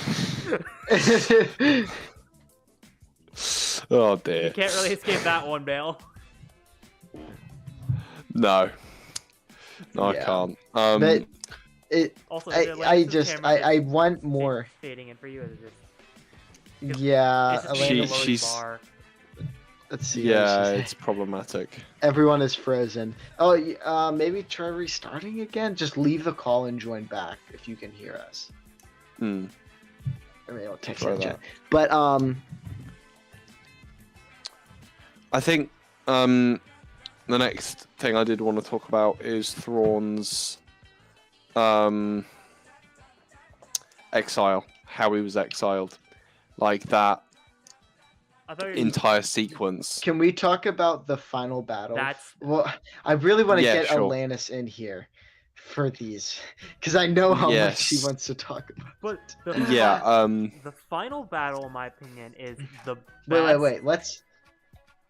Let's talk Jixtus for a minute while Alanis is gone, and then we'll get into the final battle whenever Alanis is back.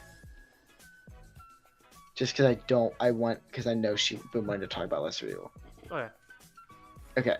Hereth, if you want to kind of maybe just talk about I mean, Jixtus Jixtus and is the overruler him in- of...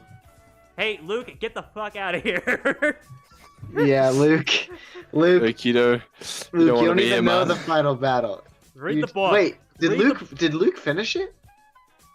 No, he didn't. There's no way. He didn't have enough time. Get out of here. Finish the book. I feel like he may have. No, he was only on chapter 5 yesterday. He would have to pull some Carter type stuff in order to finish the book. God, the type stuff. Jesus. I call some cap. You did not skip that book. Mhm. Well, Luke, if you're still here, we're gonna split. Alright. But like, I don't know, like this is just like the overruling ruler who like manipulating their people into thinking that like they're I don't know, it's hard to describe the like He's manipulating everyone. I love how he's manipulating the Clar family, and Yeah. we see that he's like actually like in the Ascendancy tinkering with some stuff. And the Clar family is just so like, I don't know how you describe them. They view themselves very highly of themselves. Yes, there we go. She's back. She's back. Computer, every single time this happens, if I use it for more than an hour, it just decides to implode. I love how like I don't even know what I was Oh, saying yeah. about Jixtus. I was just literally stalling for Atlantis. I don't even know what I was going on about. Yeah. I was like something I was Jixtus just saying overruling that ruler. Jixtus is he's constantly using the Claire family, Also, and everyone we've seen to try to get his way. you've missed Luke. Alanis, maybe just turn off your camera. Yeah, you can run it without the camera if you want. Is everyone frozen again for her? I'm assuming so. She said she couldn't hear. Why did Luke just say brotherhood superiority? Because he's What? acting like These are not related at all. That's what I was literally going to get to. I was gonna say, Atlantis, can you explain this one? The Brotherhood and the Thrawn Ascendancy trilogy have nothing to do with each other. No, they're not. No, and the He's- entire Ascendancy I- trilogy I- is better than Brotherhood. I I don't get- care what Brotherhood's got in it. I get procrastinating on greater good, but lesser evil. What are you doing, Luke? Get out. Luke is like the greater good hate god, and I don't vibe with it. Exactly. I really enjoyed greater good. Mm. And like Luke's like, well, I think it's because Luke didn't know how to read for about a week and wanted Atlantis to give him his notes. I said nothing. I was just a witness No, Kieran to apparently these took heinous him to, I remember. crimes. No, actively remember. Kieran took him into a VC and explained everything that happened in both books. I swear to God. In Lesser Evil too? Yes.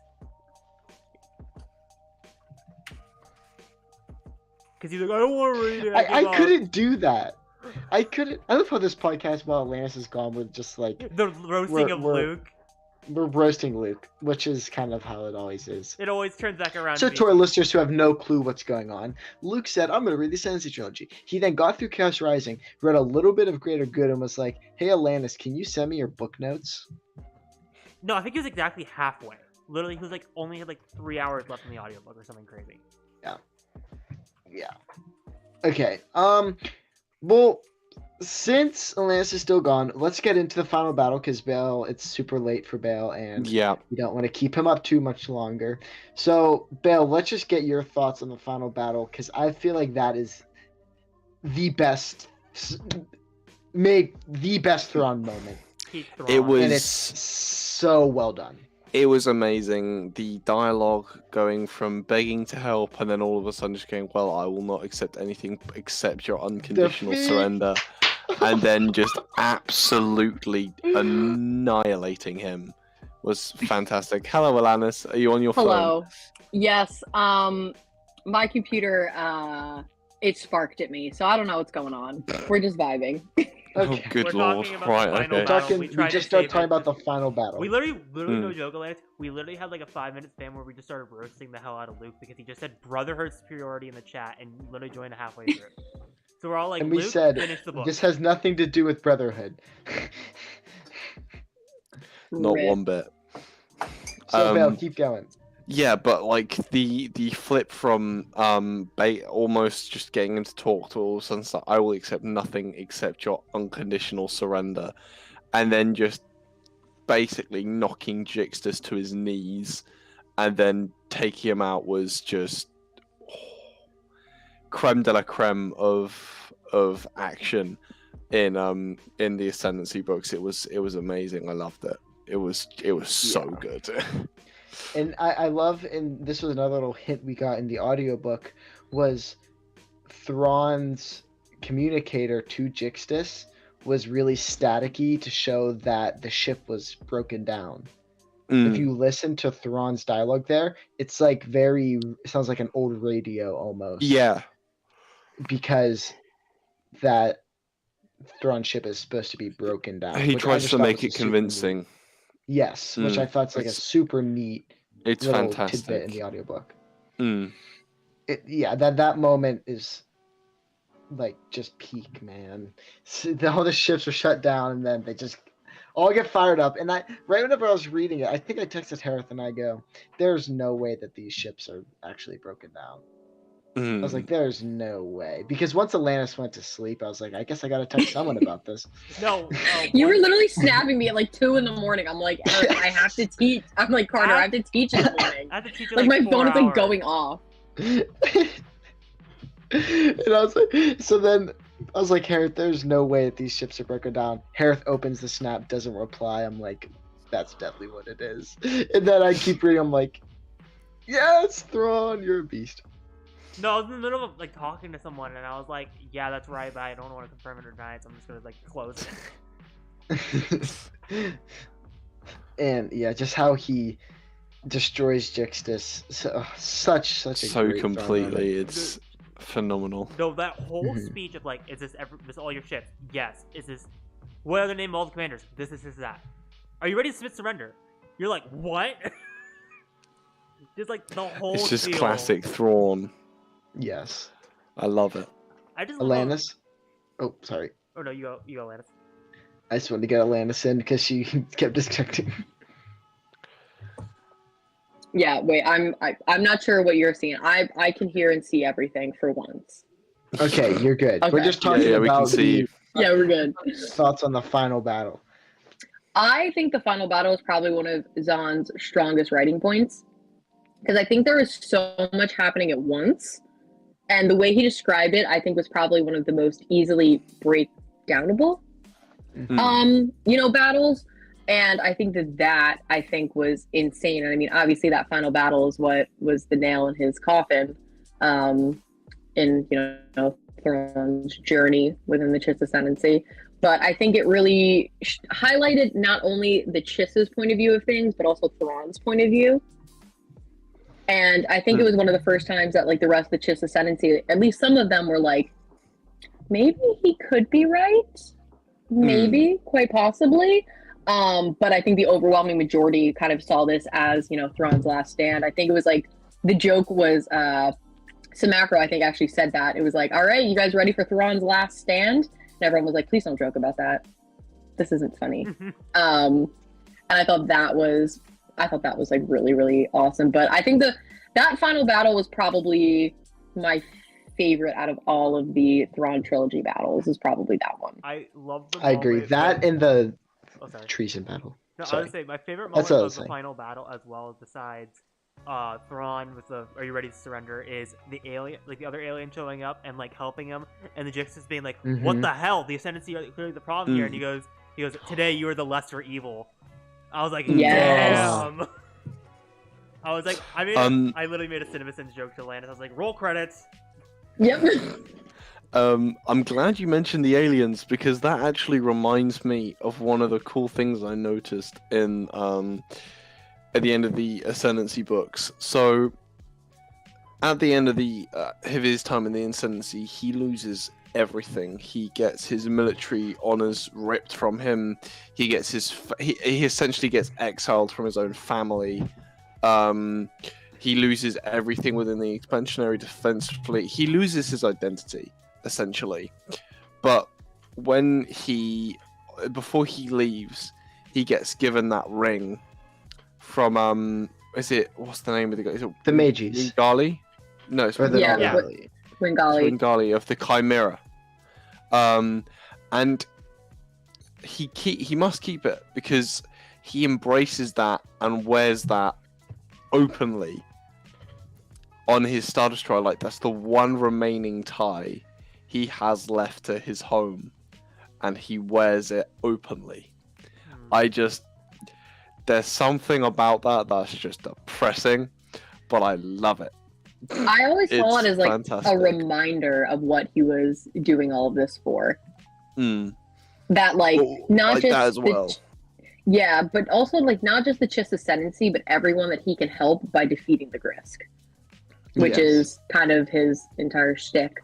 Also, the line where it's like, "No one would make me an admiral." I was like, really, Zahn? I was like, no, Really, my favorite, Zahn? no, I would. my favorite line in that chapter is, "I'll only be gone for 3 months, maybe a year." Cuts 32 years later, he's still not back in the Ascendancy. That made me so upset. I'm not even kidding you. Because here's the thing. Thrawn was always expecting to go home. Like the entire time. He was like, I'm only going to be gone for, this amount of time. It'll set me back, X amount. But at the end of the day, I'm going to go home. I'm going to see everyone. I'm going to, do everything that I set out to do. And it doesn't work.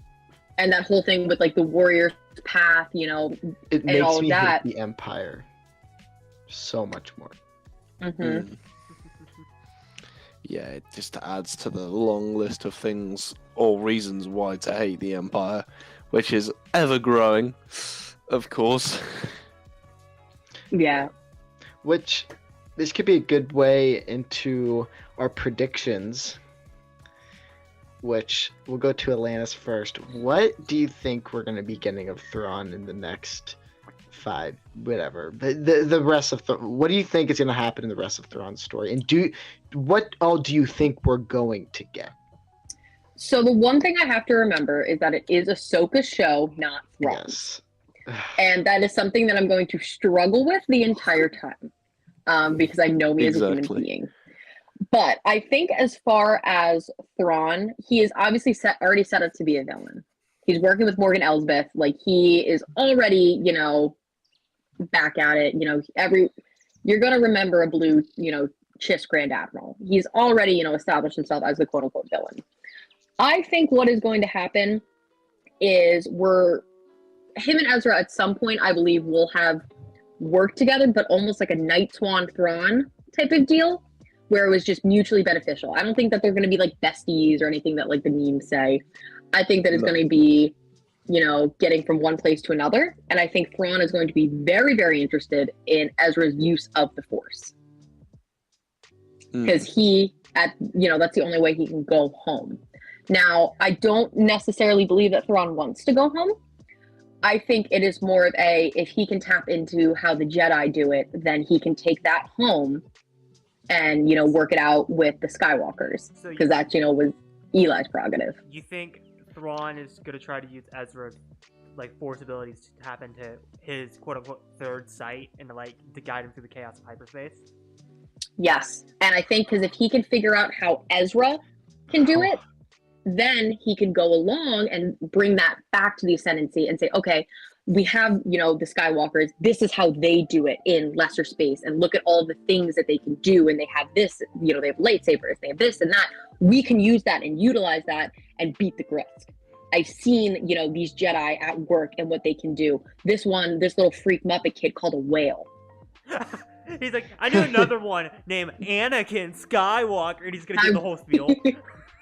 Yeah, and I think that, you know, Thrawn's use of Ezra is going to come off as like manipulative, almost like a Palpatine vibe, until it's kind of like a grand reveal of like, no, I'm just trying to help my people.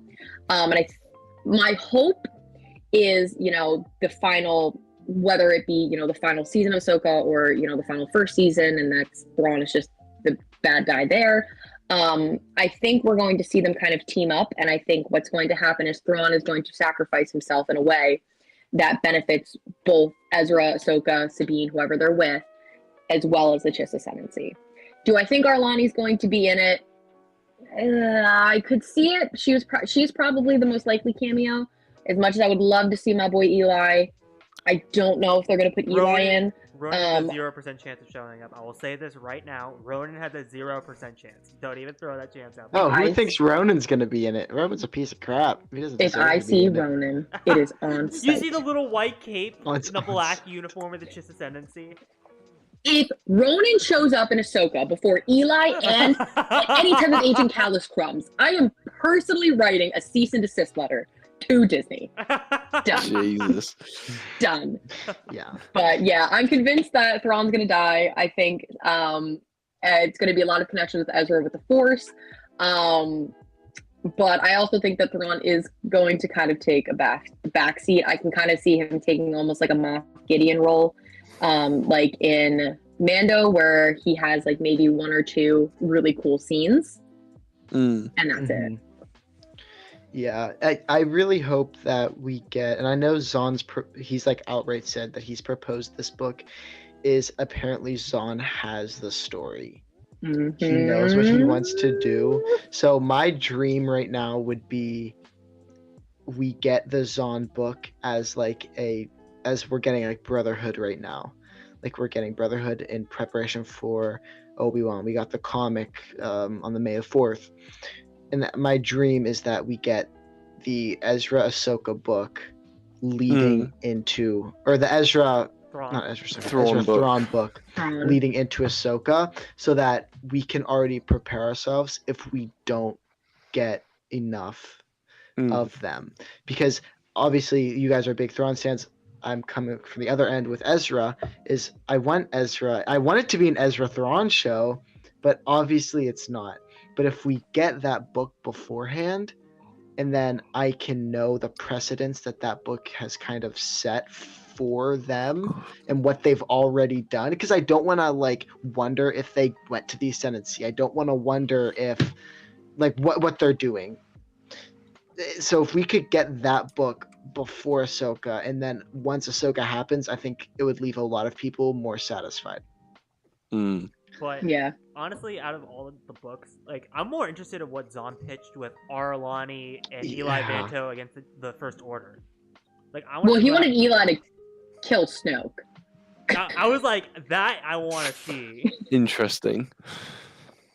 My like crack theory is I would love if Eli was the one to kill Thrawn. I love that theory that Sora's explained throughout. I'm like, that right there is perfection. I do love that theory, especially that scene of like Eli seeing what Thrawn had become. Because like in, you know, the Thrawn novels, like when it's, you know, him and Eli, it's always, you know, set blasters to stun. It's always, you know, take them in for information. It's never like, let's go. Like this kind of hardened figure that Thrawn has kind of become towards the end of his life. And I would love for Eli to kind of end it, because without Eli, we wouldn't have Thrawn. Just putting that out there. Yeah. What about you, Bale? What are you thinking?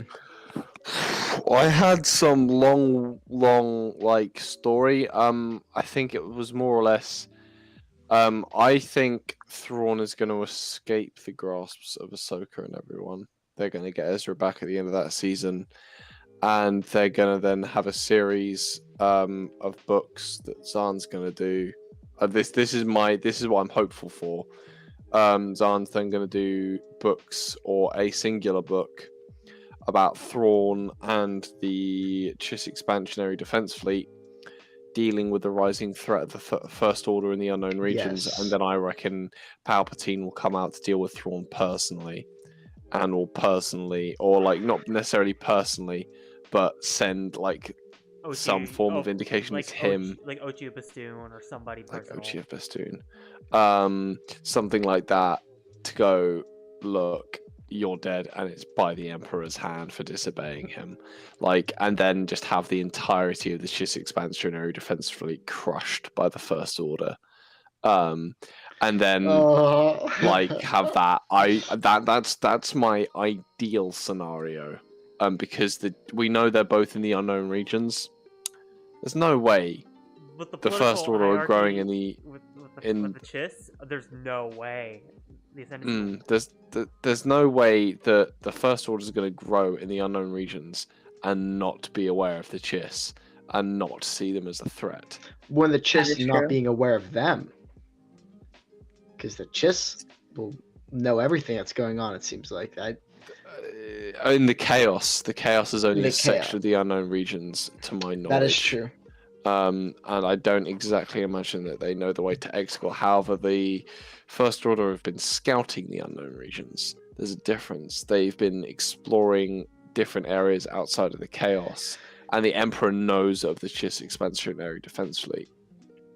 He knows of the Chiss Ascendancy because of Thrawn. Just Thrawn, yes. Yeah. I don't know if Thrawn mapped out the Ascendancy itself, because he definitely kept something secret. We don't know what. That's the thing. So that's my kind of ideal scenario of what I would really like. But yeah, that's kind of more or less it. So it's, again, I think I did have a really long-winded theory for it, but I can't remember the You're good. It's like 3 in the Oh, morning, man. isn't it? Yeah. I'll be honest, I nearly nodded off about 20 minutes ago. You're good. I You're good. was trying to prop myself up. Yeah, the chat and the message thing. But yeah, I'm absolutely shattered. Yeah, honestly, I think we could literally make, with us 4, we could literally probably make an entire episode on Thrawn and Ezra. Well, I think we could make a whole episode on each book. We can make a whole episode on our theories about Thrawn, Ezra, and what's gonna happen in Ahsoka. But I'm gonna kind of cut off now, just because we're at like our 2-hour mark, and Bale is The Walking Dead. Dying. So Bale, real I quick- hate to try and cut things short. I'm going to pass out. You're good. Can you just give us where you're at, where we can find you? Oh yes, of course. TikTok, Grandmaster Bale. That's really it. I am on Twitter, but I wouldn't recommend following me on there, because it's utter shit that comes out of my mouth. Yeah, you're good. So- We appreciate you joining Bale. That's all good. And thank you very much for having me. I do enjoy these episodes. Awesome. But yeah, cheers. Thank you very much. Peace out. Bye, Hey, see you, Dale. And Alanis, can we just go same thing with you? Who are you? Where Yes. can we find you? You can find me at Not a Kyber on TikTok, Twitter, and Instagram. If you want to see me not thirst trap about fictional characters, you can follow like my professional TikTok, which is at Discovering the Galaxy. IRL, I'm an English teacher, and next September I will be teaching a elective all about Star Wars and analyzing media. So if you would like to follow along, thank you. If you would like to follow along that journey, you can follow me there. I'll be posting lesson plans, curriculum, student work. I have a couple fun TikToks that I've posted with my students so far. So that's the other side of me. But if you like my nonsense and chaos, Not a Kyber is your place. Awesome. Thank you so much for joining us. And I think this is a good place to wrap up. Next week, we don't know what we're talking about yet. That's a joke. We got sidetracked this entire week with planning, but we are going to plan out the Something. next however many episodes. Unfortunately, they flying out. I guess we haven't really talked about this on air yet. eventually is going to be coming to an end because They we don't know to what extent, but I'm going away to college and have to focus on other things. So that's a thing, just to let everyone know that it is. This is the final. We're slate. we're gonna get however many more we can until then. And then basically, we're just gonna go into it. I'm gonna need a little bit of time just to settle in. Could we still do it? Eventually, yes, but I especially need like a month or so just to find in myself and find my people. But okay, that's kind of a sad way to end off the episode, but thank you guys so much for everyone who joined, and we'll see you next week at 8:30 Eastern time. May the force be with you. Always.